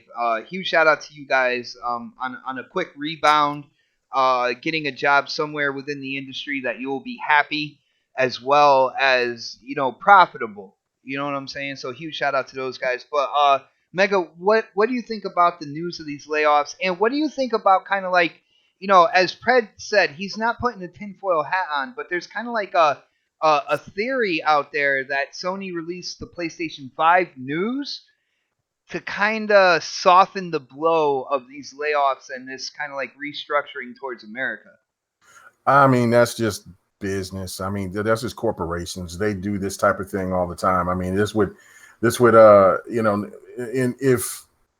Microsoft didn't put themselves in positions because they would try to throw something to alleviate it. I mean, because Xbox had layoffs as well when the whole Nokia buyout thing happened. So, and there was a lot of people that lost their jobs too in the beginning of the generation. On top of Sony doing this at the beginning of the generation as well, laying off a whole bunch of people. I think that's when I was just getting ready to start thinking about getting into YouTube at that time. I remember making a video of one of my first videos talking about shoot, the memories, brother. The memories. And so just to look at this now, I mean, you could just see that there's a huge focus, something that I've alluded to a while back about this whole new transition that's going on with Sony. I think that they feel that they have the UK market locked, and this would be the perfect opportunity for Xbox to strike and to try to go after the UK market and then also try to solidify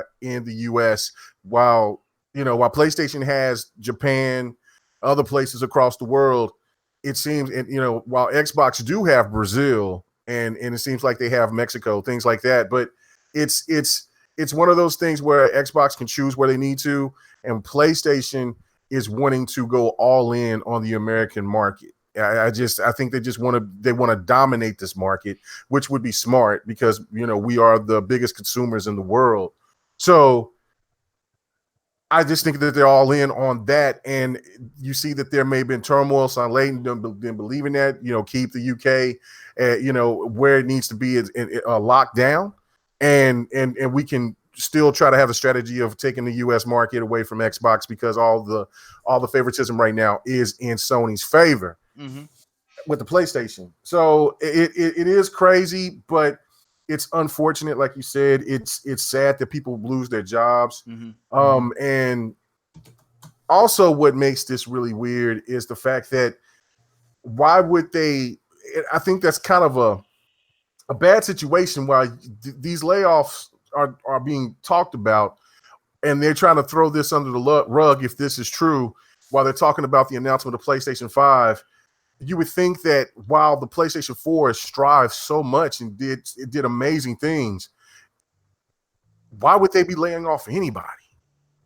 Like why would they need to? Like, they hit record profits. Well, Ped's the businessman, so do you have a response? Well, I mean, anybody can just help me out on this. I mean, because tell you. What's up? What is it? You have more than one people doing the same job.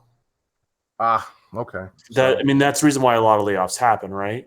And business has to keep on going unless they're going to shut down the business. But if, like an acquisition happens or something like this, and this is a little bit different. This is just kind of two sides of two different continents and how the company's kind of bloated. They look at it because it's mostly, if I remember correctly, it was a lot of people from the advertising department that got laid off. If I'm incorrect on that, there was definitely a chunk for marketing. Yeah, because those people went to Xbox. Well, they got offered. That's a different story. But yeah. You're hoping, Mega. You're hoping. No. Some people. Dude, marketing is bad on Xbox. Let's be real. No. You haven't been paying attention, fellas. There's been people that they have bought. I mean, not bought, but they have hired from Sony. Yeah, you can't buy people, dude. You can't. That's frowned upon. I don't know if you know that or not. I'm sorry. Yeah. Well, hey, but anyway, no, but they hired some people from Sony. Maybe those people quit, or they just got a better offer or whatever. But if you have not noticed the difference with the way the marketing has gone with Gears 5, things like that, there's articles that's you're talking about you're talking about something different. We're just talking about the fact that when the layoffs happened, Xbox. I'm just saying. No, listen. No, Don, listen, chill, relax. Yo, while you guys are doing that, I'm gonna switch over to the ray tracing. What I'm saying guys, what you're gonna be seeing is ray tracing. What I'm saying is that Xbox have bought people. Well, see, there I go saying again. Have, because I'm thinking of studios. That's what I'm going up. Have hired people that used to work for Sony in marketing. They've done that recently. That was something that I'm not saying is that's particular people that's got laid off, but they have been off. But Aaron Greenberg did offer them a spot. So I don't know if they're going to hire him. The timing is different from what you're talking about. So Aaron Greenberg's talking about the referrals of the last layoffs. You're talking about people that have already been integrated within Microsoft in regards to that. And that's from previous things, right? So like that, yes, they're trying to gear up their marketing, but what they're talking about is just trying to help offload those that fluctuation in the industry where people lose their jobs. That's all it is. So it's a little different. Well, no, I got you, but I'm just saying. I mean, because first it was like, well, you're wrong. They didn't hire anybody. No. I wouldn't say you're wrong. I was just saying they're two isolated situations. Yeah, no, they didn't hire They didn't have to hire these guys. I'm talking about just previously. But look, if these people are talented, they'll find places to work. And obviously, these people are talented for the fact that they've that they've been with Sony for however long that they have been, and they've done a great job for doing what they've been doing. So they'll get on their feet. It's just unfortunate when you get close to these times towards the holidays, things like that. It's I don't know. It just sucks. I hate it for them, but there's definitely big changes happening with Sony and their outlook of what they want to do for the future of PlayStation. Streaming. And I think that a lot of gamers just got to get ready for it. But they already said documentation. Streaming is part of the platform, right? Yes. I keep saying that platform and streaming part of the platform. Yo, Don, I keep saying that because people to this day are still trying to deny it. Like Sony will not go that way. They will not give that option. That will not be a thing. Like, and I'm like, that's about as silly as saying, hey, you know what? Everyone loves disc. No one wants to download their games. We're not going to do downloading. Of course, they're going to do downloading. It's the same thing with streaming. And I'm, me and Bot have a different view on streaming, but it is going to be part of the industry, and Sony recognizes that, and so does Microsoft recognize that. Some people have their eggs all in one basket, like Google, and say it's only going to be the only way. But I just think that's short-sighted, to be frank with you, but.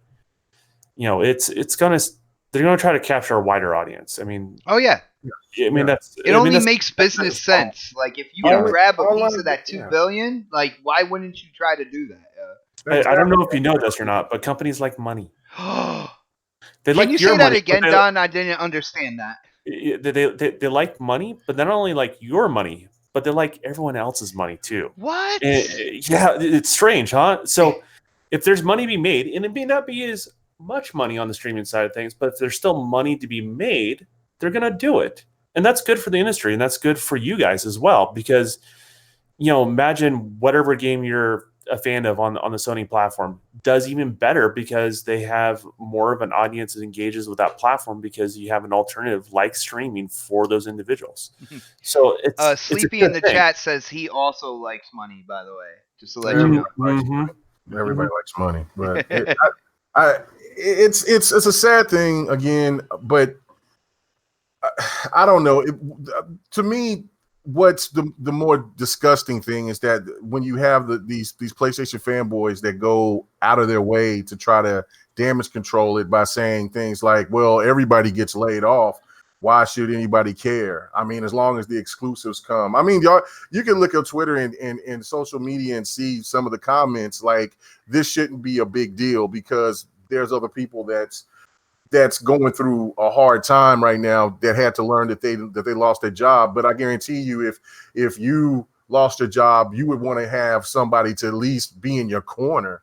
I think nobody Nobody wants to see anybody in the gaming industry shut their doors. Whoa, hold on. Stop the presses. Yeah. Farscape in the chat has said something that, wow, I would really love to kind of think out. And he said, I believe that the westernized policies and perspectives of Sony Interactive Entertainment will slowly erode PlayStation's originality, Japanese DNA. More The Last of Us, less Yakuza. Dude, that is a crazy thought. Like, I didn't even think about it. That would be crazy. But I mean, you would also look at it from a standpoint is that The Last of Us is going to sell a hell of a lot more than what Yakuza's do, which gives the opening. It's about money. Yeah. Well, I know that, which gives the opening for something that I think we've all said on this panel is that like a game like the opportunity for Yakuza and other games that's been only exclusive on PlayStation, on the console PlayStation, and been on PC that's never been on Xbox can finally get the opportunity to go to Xbox, because Sony looks like Sony might just, I mean, that's not far-fetched. Sony could just be going for just one single focus, and that's going for just only the exclusives that they know that will be making money. And then what will be the narrative then if it's all about Last of Us, God of War, Horizon Zero Dawn? I mean, let me Bloodborne. You know, I mean, are we going to have songs about that like they do about Halo, Gears, and Forza? You see what I'm saying? So I just don't. You know, it's not far-fetched. But I don't know, man. That would be crazy if they would try to pull away from the Japanese market when they have a stranglehold on that. Well, no, Nintendo has a stranglehold. No, streaming is actually appealing to that market in particular. I mean, it was portable handhelds, and that's like the next like natural evolution, because then it's any device that you have on you can play a game on. I mean, exactly. They're more on the go. They're all about doing a lot with little space and stuff like that. I mean, their culture is just different. But I will say this, like, anytime and I've said it at the big table, I don't have a permanent seat at any big table, but I've had moments where I've had a permanent seat here at this big table, brother. But you know what I mean. And I've been at those conversations, that do happen, and they happen more on a regular basis than I was there. But, a lot of times people pitch ideas and they have different ideas. And sometimes one pitch wins over another pitch. And, and it really comes down to money and how are you going to make the business grow and what's the roadmap for that, right? Mm-hmm. And, regardless if the person left on his own accord or he left, unwillingly, it doesn't matter. His plan did not go through. The other person's plan did. I mean, that's very cut and dry for me. I mean, I'm not even going even remotely conspiracy theory. That's just how that stuff works. And this is what you're seeing change, and what you're seeing happening is the person that won the bid. And what his vision, you guys are going to start seeing in this next year between now and E3. You're going to start seeing what his vision really is. I think we started to see it right after Sean Layden was gone with what they're doing with PlayStation Now. You're starting to see that vision come forward. Yeah, and it may not be exactly what you guys think it is. And so if you're a fan of that platform, don't paint yourself in a corner on things that really don't matter on your enjoyment of that platform. would be my argument. And just because you love that platform, a lot of those arguments come from like trying to fight with people on the other platform. You like the platform, enjoy it, share it. I mean, I'm all about that, right? Yeah. But don't come at it from a perspective of they're doing this and they're really speaking to you. No, you're one of many type of customers to the companies, and you are important. I want to say this: you are, but there are other important people that have deep wallets too. And there's always a next generation of gamers. That's like the other thing that I think a lot of gamers. Yes, thank you, Don. And they have different appeals, and they're going to grow into certain things they will like too. It's just going to be different. I mean, people complain about the characters in Gears, and honestly, that's the generation.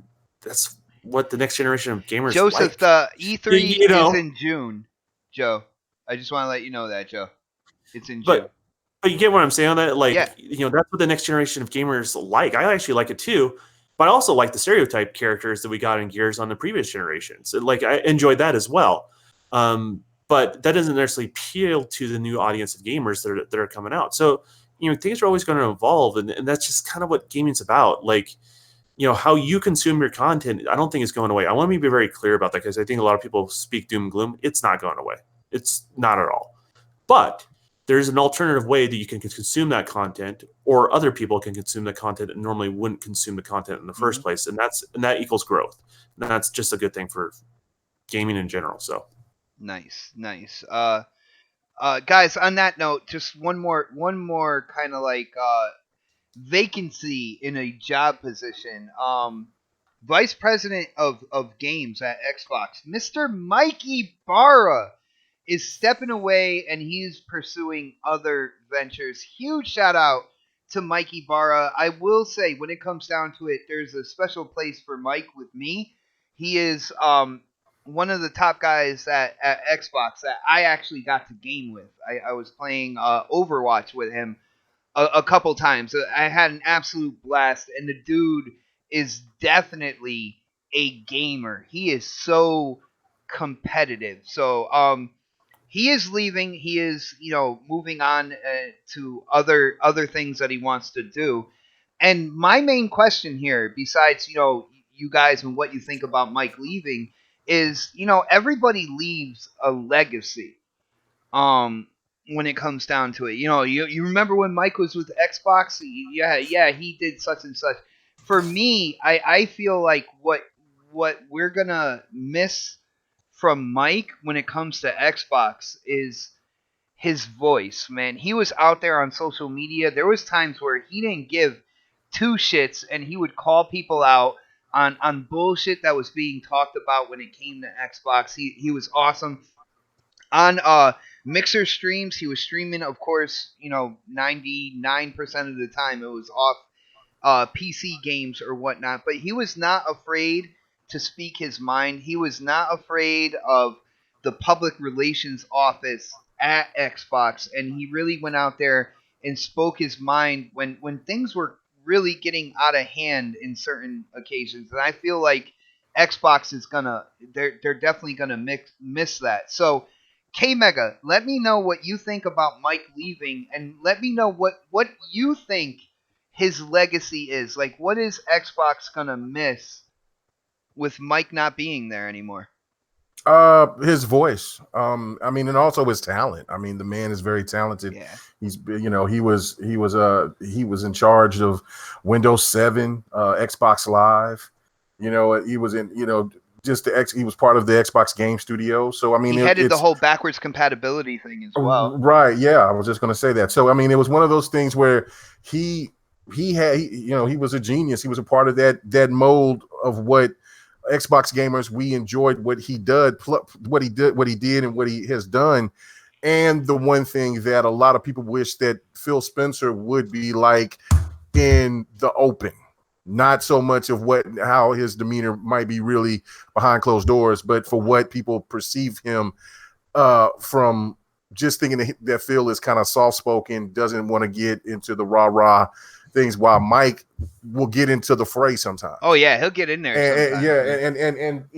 And that's one of those things where it's like, he would come into some podcasts. I mean, there's been podcasts that I've done, and I've seen him in there, and then there's also been times where you don't know if Phil Spencer is listening or not, because he don't want to bring that type of attention to him. He just want to listen to whatever somebody that's saying.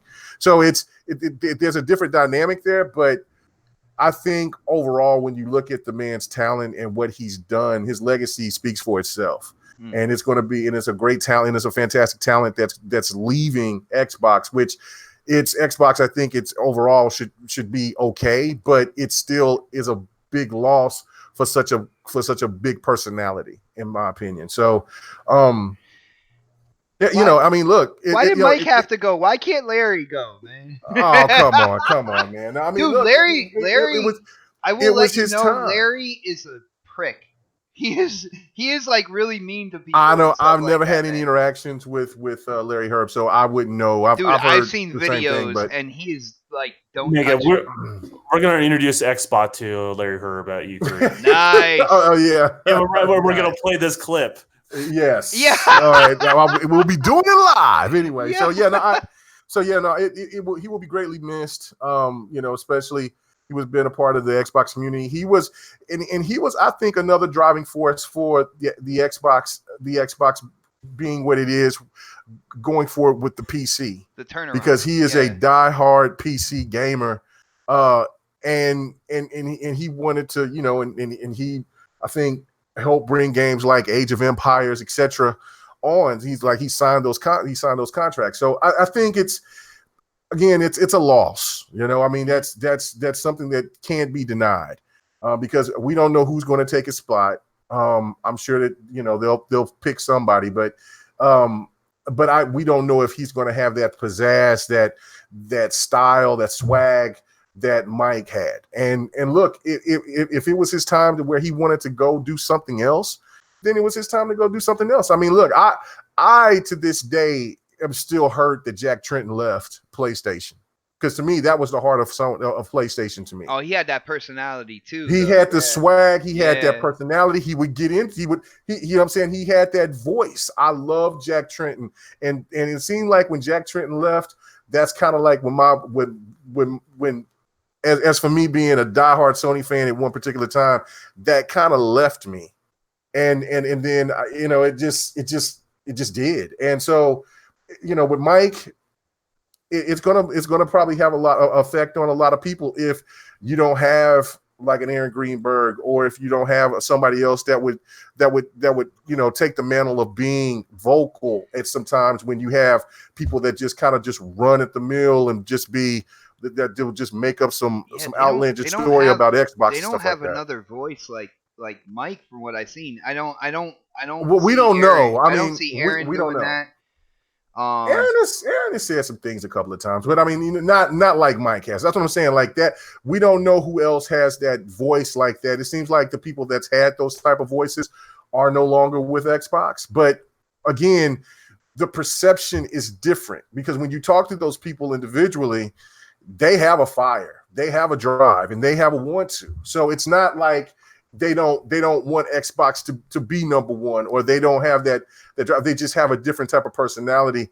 And the person that's going to be taking Mike's spot is definitely going to be looked at with a fine microscope, which is unfortunate. But I mean, that just shows you how look at the how shooting great guard. that Mike Ybarra was. Look at the shooting guard. Look at the high draft pick that got picked up by the Chicago Bulls after Michael Jordan retired. There's always going to be like a high level of scrutiny there when it comes to somebody in a previous position that has been in the same position, but has been so talented and stuff like that, and really did a lot, for the brand, for the gamers out there as well. Huge shout out to Saltine772 Life. He was like, I've seen Mike in so many Xbox podcasts, talking, answering questions, and being cool. And that's true. Been guest on certain podcasts as well. He tuned in here as well, man. He did, yeah. I mean, it's like I said, it's one of those things where it's different with certain people, but Mike just kind of just jumped in and you felt that just goes into that whole thing of how personable the Xbox staff is with the gaming public. Mm-hmm. and Mike is a big part of that. So for losing that is unfortunate. I mean, but if the man is ready to go to do something else, it is. And PTK Blam said something that was really interesting, because he said his next adventure, and then I remember that Don and Mike had a discussion on Twitter the other day and about E3. And I'll let Don go ahead and explain that. But PTK Blam said, what if he's not like leaving Microsoft, but he's leaving Xbox? Like he might be doing something else. Now, I don't know. I think he might be gone. We were saying that on GRG last night, and I they think usually he's going somewhere else. if they're moving to a different division, like Right. the HoloLens or something like that. They'll Right. state that that's where they're going. He didn't say none of that. Right, and so I'm looking. The biggest question is where is he going to go? Is Amazon, Apple, maybe even Sony? Is there somebody? Is he still going to be doing something with gaming? Is he going to be doing something completely away from gaming? I'm more intrigued about what he's doing than anybody else that's came and gone from Xbox and from PlayStation, other than Jack Trenton. For me, yeah, definitely. I mean, and some great points, and like I said, again, huge shout out to Mike for being that guy, like everybody's saying in the chat, jumping into podcasts and stuff like that. Whether he's in the chat answering questions with people, or if he was joining the panel, which I was a part of Crossfire when he did that on Mooch's channel as well, and just being able to come in and straighten things out and not really caring about the public relations side of it, where it's like, oh no, you have to go through public relations to get a hold of them. They got to set a schedule. He's like, nah, screw that. I'm just jumping in and talking to these guys. And that's something you don't see a lot of in this industry. And it's people like that really bring the gamers and then the business side like together within the industry. And those are kind of like diamonds in the rough, man. Like they are few and far between. So I wish him the best with whatever he is about to do. Most definitely. No doubt. Pred, what do you think about this whole Mike leaving? And again, like I said, I'm asking, what do you think his legacy is going to be? What are people going to remember him for, while he was working with the Xbox platform, bro? I remember him for his streams. Like, he is the one that got me interested in PUBG because he played it so much and streamed it. Oh, dude, he used to know life that. Yeah, and so I remember that. And then like this is comments on Twitter, like the fact he interacted with the community. He was like one of the last ones that still does it. And we don't really get that anymore. Ever since you ever noticed, like ever since Phil got brought to the round table, he doesn't really tweet out that much anymore. And then Matt Booty doesn't tweet ever. So like we don't get that interaction anymore. And then Aaron doesn't really say much. He'll retweet some stuff, and for him it's more like Aaron needs to. He's the head of marketing though. Like yeah. And I think you're right. He should be. And he's not really. Like he typically just like promotes like whatever is out there. Whether it's controller and he'll just look what we got. And and it's funny, like all the people that we sit here and we say we need to get rid of Aaron. We need to get rid of Shannon, who doesn't even tweet anymore. I think she got to get rid of her Twitter. They threw away her phone. Yeah, no, she's on Instagram. She's not on Twitter anymore. And because that was somebody who was very vocal as well. Yeah. That's my girl right there. Like, shout out to my girl, man. Shout out to her. She doesn't say much anymore. So like we don't have really anybody now on that side, on the Xbox side, that actually is like, interacting with the community. Like, well, brother, Pred, nowadays, if they tweet too much, all of a sudden people would be like, why are they tweeting so much? Why aren't they working? Like, we've been getting that from developer pictures when they're like eating dinner. I'm not going to go there. Or something like that, man. I'm just saying, I'm throwing it out there. I don't know if you guys know this or not. Developers eat too. Yeah, people got to eat lunch and shit. Uh-oh. But I'm just saying. What? I'm just saying, like for him to leave, like, and I'm interested to see what his next venture is, because like when I look at like who are you talking about before, Jack Trenton, like he's not even involved with Sony. Like he's got some other stuff going on. Like I'm always interested to see what these guys actually do when they leave. And I think he just left. It wasn't like some people out there like, oh, the conspiracy theorists out there will be like, oh, he got fed up with this, because like him leaving versus some of the other people who've left recently from their divisions is completely different.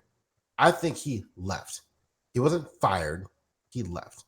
In other cases, those people were fired. They moved on because of other things going on. I think he just left. You know what I'm saying? I think he's like, I got other shit I want to do. I'm a VP of this, and I'm doing this, I'm doing that, and I want to expand a little bit. And right now, you guys are kind of keeping the handcuffs on me, so I want to go do something else. And he did say, I'll still be gaming, I'll still be streaming, so he's still involved with gaming, but I just don't think he's at Microsoft anymore. He's gonna move on to something else that suits him better, that makes him happy, And when we talked about this, I think on last week on one of the podcasts. You're on so many, bro. You're like one of them. And it's like, people leave for reasons. Like, you have your reasons you want to go. When I left the military, it wasn't because I hate the military. I could have stayed for another 10 years if they let me. But like, it was just my time to go. I was just done. Like, I'm sick of deploying. I'm sick of the schedule. I'm sick of coming in and doing this and doing that. Like, I just wanted to go. It was that time. I hit my 20 years. I'm done. Deuces. And we could have been the same way. Like, you know what? I've been here long enough. I got other things I want to do. I got grown-ass teenage kids I want to take care of and spend some more time with. Like, we never know these issues, like why people make the decisions they make. And he's not entitled to tell us. But I do think it's a big hit because, again, he was one of the more vocal ones in the community. He played with the gamers. I've not streamed with him, but I've chatted with him a couple of times. While he streamed, he's commented on some of my stuff on Twitter. Like, he's one of the few, and he's active in the community, and now he's gone, and we don't have anybody to fill that void anymore because I don't know if they're just like, yo, lock that shit down. Yes, Chris Hart. Layden leaving. I don't think Layden left. We're not talking about Layden, Chris. But I know. Yo, at least hold on. Check this out. At least when Ybarra left, you had Phil Spencer come out. I believe you had Aaron Greenberg came out and said something about it. When Layden left, you got one tweet. That was it. No fanfare whatsoever. Like, it was just like, get the fuck out. All right. And on a side note, yo, Brian Wright. Thank you for your concern, but when it comes to vaping, I know there's been a lung illness that people have died from. That is from black market THC cartridges. So it is from people trying to make their own weed liquid and trying to sell it. That's where the illnesses were coming from. Yeah, I wouldn't worry about butt smokes Worcestershire sauce. Has nothing to do with what they call nicotine-based vaping, and that's what I do. All right, so don't worry. I thank you for your concern, brother. But when it came down to Ybarra leaving, you had Phil come out and say something on Twitter. You had people coming out and saying something. Where with Layden, it was just like, yeah, no, go. Like one tweet, that's it. It was kind of rude if you think about what Layden did for PlayStation and the Sony Corporation as a whole. You'd think they would give a better kind of like sign off than what happened. But I thought that there was a difference between the two, but I still think he will still talking about Mike. He will still be active in the gaming community, and and honestly, I could see him going out and just starting his own studio and doing something like that. Like, I don't know what he's doing next, but I still think it's going to be involved with gaming, and I'm just hoping it's something positive, and we hear from him again, because he was one of my favorite people to interact with from the Xbox community. Oh yeah, Shannon was fun too, but I'm not going to add on Instagram. But I mean, and shout out to O Snaps as well, because she used to go in on his live streams and stuff like that. He was giving away things left and right, game codes and all. Oh, it's back. Yeah. Hello.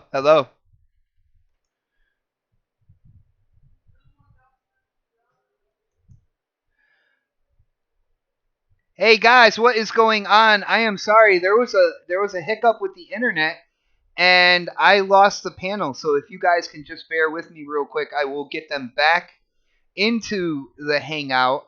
Thank you for your patience. It's funny. Hold on. Let me click to join. Join hangout. I think there we go. We are back. I don't know. I need to look. Hold on. Let me look. Guys, can you hear me? Yeah, we got you. All right, we are live. Fans hear us. We are live. All right. What happened was there was a hiccup in my internet service, and It went down real quick, and then it came right back. So you gotta pay. You need to pay that bill. Game Stream is not for you, bot. Dude, I'm it's just gonna say that right now. we're using Optimum Online, which is a cable internet service. When we were on, I used to call it Comcrash, but Comcast, we were on Xfinity, and before we moved, and I didn't really have any problems with the internet.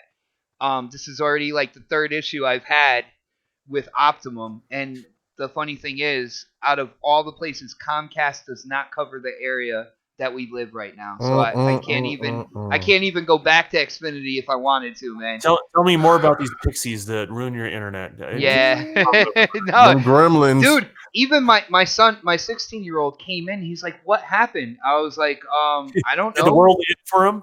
Yeah. Well, he's been grinding that Destiny 2 like crazy. He's already been in the raid and stuff like that. So that's probably what he was doing. She was like, "I paid the bill." Yo, snaps in the chat. She's like, "I paid the bill." Yeah. But guys, have anything else you want to say about Mike Ybarra and the legacy? Did I get to you, Don? No, I was waiting. All right. Hey, Fred, I'm a level 43. Well, Don, I got to ask you, what you think about, Mike Ybarra leaving Xbox, and what do you think his legacy is going to be? And I'm interested to see if it's going to be different from you, being that you are an independent developer. If there's something he did that we might not have brought to the table yet. So what is your deal, bro? And there's always stuff he's done that I don't even know about, right? So I mean, here's the harsh reality: he'll be missed. I mean, I'll miss him on, wearing bleeding green. You know what I mean? And I even mentioned it when everyone's saying their goodbyes and stuff like that, and I said, and I was bummed. I was hoping to, it's one of those people I was hoping to meet during E3 because it's been a while since I've been to E3, and and I tweeted out to him, which is, hey, wish you the best luck in your new adventures, blah blah blah, and we talked. I mentioned something about I'm bummed I'm not going to see you at E3, and he goes, what makes you think I'm not going to be at E3? And the point was, he's still in the business. He's not going to Google. I'm going to be clear about that. He clarified he's not going to Google Stadia. I don't think anybody would go to Google for Stadia right now. I'm just saying. Well, I'm just saying they got issues. Regardless, that's what a lot of people are assuming that's where he's going. He has clarified himself. He said something along the lines is Google's a great company, but have zero plans to go into Google to work on Stadia. So, I mean, he clarified that. And, and I have my theories where he may go or may not go. And, I didn't really know Mike all that much, but I did interact with him here and there. And, he was one of those personalities I think we're all going to miss, right? Like, he's one of those people that sets the record straight. He tries to, because a lot of times, like, people try to talk about certain things in the business and they get it all backwards. Right. And then the speculation starts going down the wrong path, if you know what I mean. Yeah. It definitely snowballs really quickly. Yeah. And he's always somebody that tries to keep it, keeps everything straight. It's nothing wrong with having the conversation, but trying to kind of inform people. So when they're having these deep thoughts about, the thing they love, that they're able to be on the right path and, learn and have actually meaningful conversations. So I actually really appreciate that about him. So he'll be missed, but he's not far away. We'll see him again. My guess is maybe he's gonna go work for Amazon or EA would be my guess, but that's purely guess. I do not know. Me and Mike have not talked behind the scenes. I want to be very clear on all that stuff. EA definitely needs his help right now. I'm just saying, man. Maybe taking over. Don't even say it. Don't. BioWare. Oh, don't say it. No, man. Well, he has strong relationships with a lot of people there, and and it wouldn't be the first Xbox executive to go to EA. So, it's not too far-fetched, right? And they always have a strong relationship. So, in a lot of ways, I think Microsoft will miss him. But there's a chance that it may benefit Microsoft in the long run too, as well, because of that previous relationship. Right. So.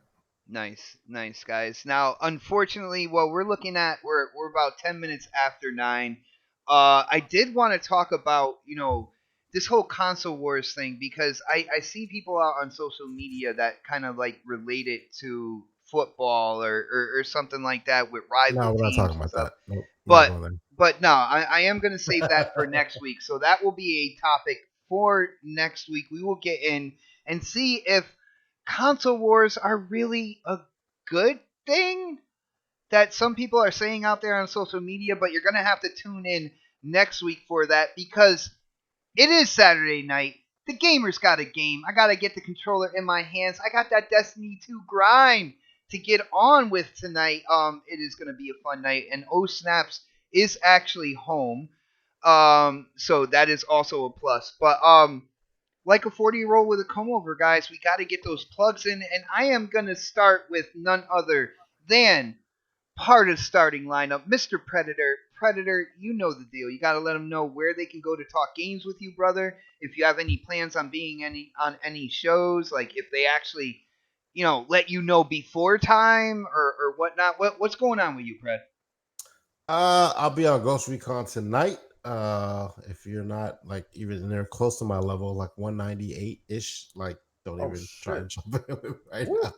I got a lot of time in this game so far. I only got like 13 achievements left to find, and I think most of them are locked. A few of them are locked behind PvP. And did you say lock around in front of Mega? You can't oh do that. no, don't do that. That's that kill lock. So yeah, I'll be on Ghost Recon tonight, and Predator _H2OS at pretty much everything. Hit me up. See y'all next week.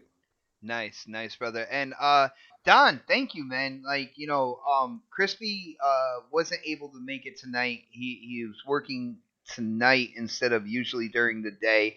And it is cool to be able to call you. I know I did want to talk ray tracing with you, but that's going to have to wait until another time because, Don, believe it or not, it is now acceptable to talk about ray tracing. It's unbelievable.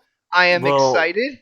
Now that both platform providers have talked about it, I can openly talk about it, so which is good too. So awesome. That's usually how that works too. So that, yeah, we'll make a time to talk about that later. Nice. But I know you've been streaming. You've been hitting up every time you stream, my Twitter live feed goes crazy. So you gotta let people know about your Mixer channel and your streaming, if you have a schedule or anything like that, and you gotta let people know where they can go to talk games with you, bro. Yeah, my Mixer schedules, I'll do what I want. Damn. So pretty much, yeah, just whenever I'm free, I'm gaming, and when I'm gaming, I just hit the live button. So pretty much, that's kind of the general idea. The tweets go out, so the best thing to do is follow me on Twitter, which I believe is down below. And then there's possibly a Dev and the Gamer is going to possibly happen this week. No, really? There's some things I sent Mega to encourage him to make it happen this week. So we'll see what happens. Oh my goodness. The elusive Bigfoot of gaming podcasts or live shows, the Dev and the Gamer, might make an appearance, man. You guys got to let me know about that on Twitter. If you guys do go live, just tag me because, like I said, my live feed goes crazy on Twitter. Yeah, the best thing is it's in moderation. We'll tag you. We'll probably do it like 1:00 in the morning or something like that. So we'll tag you then. So I'll be sleeping, is what you're trying to say. I got you, brother. I know where you're going with that, man. On that note, we're going to K Mega here. Yo, K Mega, you've had a YouTube channel for a while. From what I've seen, it is growing. You have one of the hottest podcasts out there with GRG talking about gaming news and just being entertaining. You got to let people know about that and where they can go to talk games with you, brother. Man, Pred's over here trying to make me feel bad about my level 43. You know what? I'm good. I'm putting in work, man. Why are you feeling insecure there, Mega? I feel a little insecure, man. Yeah. I put in 20 hours, and Mega, I feel I just want to let you know it's all about the size of your level. I'm just saying that's what I heard. I see, man. What level warlock are you there, bot? Yeah. I'm a hunter all day, brother. All day. Well, anyway, you can check out my channel, man. Please do come check us out. The GRG podcast was fun, and it's always great to hear 100 rant. It is one of the most spectacular things on YouTube, in my opinion, because he does this whine when he rants, and so it's just great. Anyway, so come and check out my channel, KMega405, man. Yeah, I'm looking for some PlayStation guys to come on to GRG, man, to give their perspective. Of course, we don't try to do any crazy shit. You hear that, Chris? We don't try to. Well, Chris, he's in the chat. He's in the chat. I don't know if he's got the chops to come into do a live show. But yeah, man, I'm reaching out to all types of PlayStation guys and ladies, to come on and give their perspective. Of course, it's not. I don't want to have arguments or anything like that. Passion is always something that's needed, but nothing to be overboard to where we name call and do any crazy shit like that. So you can feel safe to have your opinion and speak your part, man. That's what it's all about, because we're all gamers at the end of the day. So yeah, man, hit me up in the DMs on Twitter at KMega4 if you're interested. Also, man, support everybody on the panel. Support all the people that's doing this. Thank you guys for hanging out with us tonight. It's a big group of people. The chat was lit.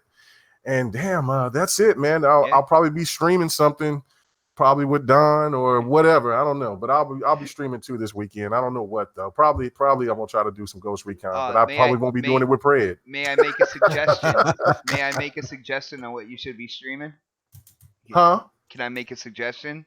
Well, oh my gosh, don't encourage them. The moon is haunted, brother. You gotta go to Shadowkeep. The moon is haunted, man. He doesn't want to play Destiny's yellow ass. I mean, I got it. I mean, I got to play it. So I mean, I did all that setup and everything to do the cross save and all that. So I mean, Timma, I got to jump in and play it. Timma, I am down to join you tonight, brother. Just give me a little time. I gotta grab something to eat after the show. But I am down to run.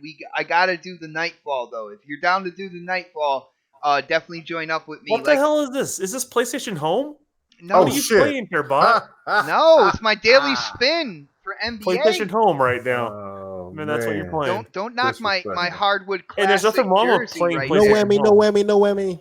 There's nothing wrong with that. I got 1,000 VC on that roll right there, man. I'm that's just saying. Hey man, you supporting those the gambling, man. Oh yeah, man. I was at the casino, NBA 2K, brother. But shit. huge shout out to everybody who came to check out the show. Everybody who's in the chat right now, guys, you are hardcore Next Podcast fans, and I really, really do appreciate it. Love seeing everybody in the chat tonight, guys. Before you leave, just remember to hit that thumbs up button. Let people know where you spent your Saturday night from 7 p.m. to a little after 9. Hopefully you guys enjoyed the show. We come back every Saturday, 7 p.m. and try to give you the most informative and entertaining gaming podcast that we could possibly provide for you. But it is Saturday night. The gamers got a game, and I'm going to end the show the way I do every week. We will see you next Saturday for the next podcast. Have a great weekend, everybody. Dude, oh my God, my dog just farted. God damn, it smells like a grown man. You gotta go outside. Oh, you know what's even worse? The bots NBA 2K team looks like they're from Utah. Whoa, that's where I am.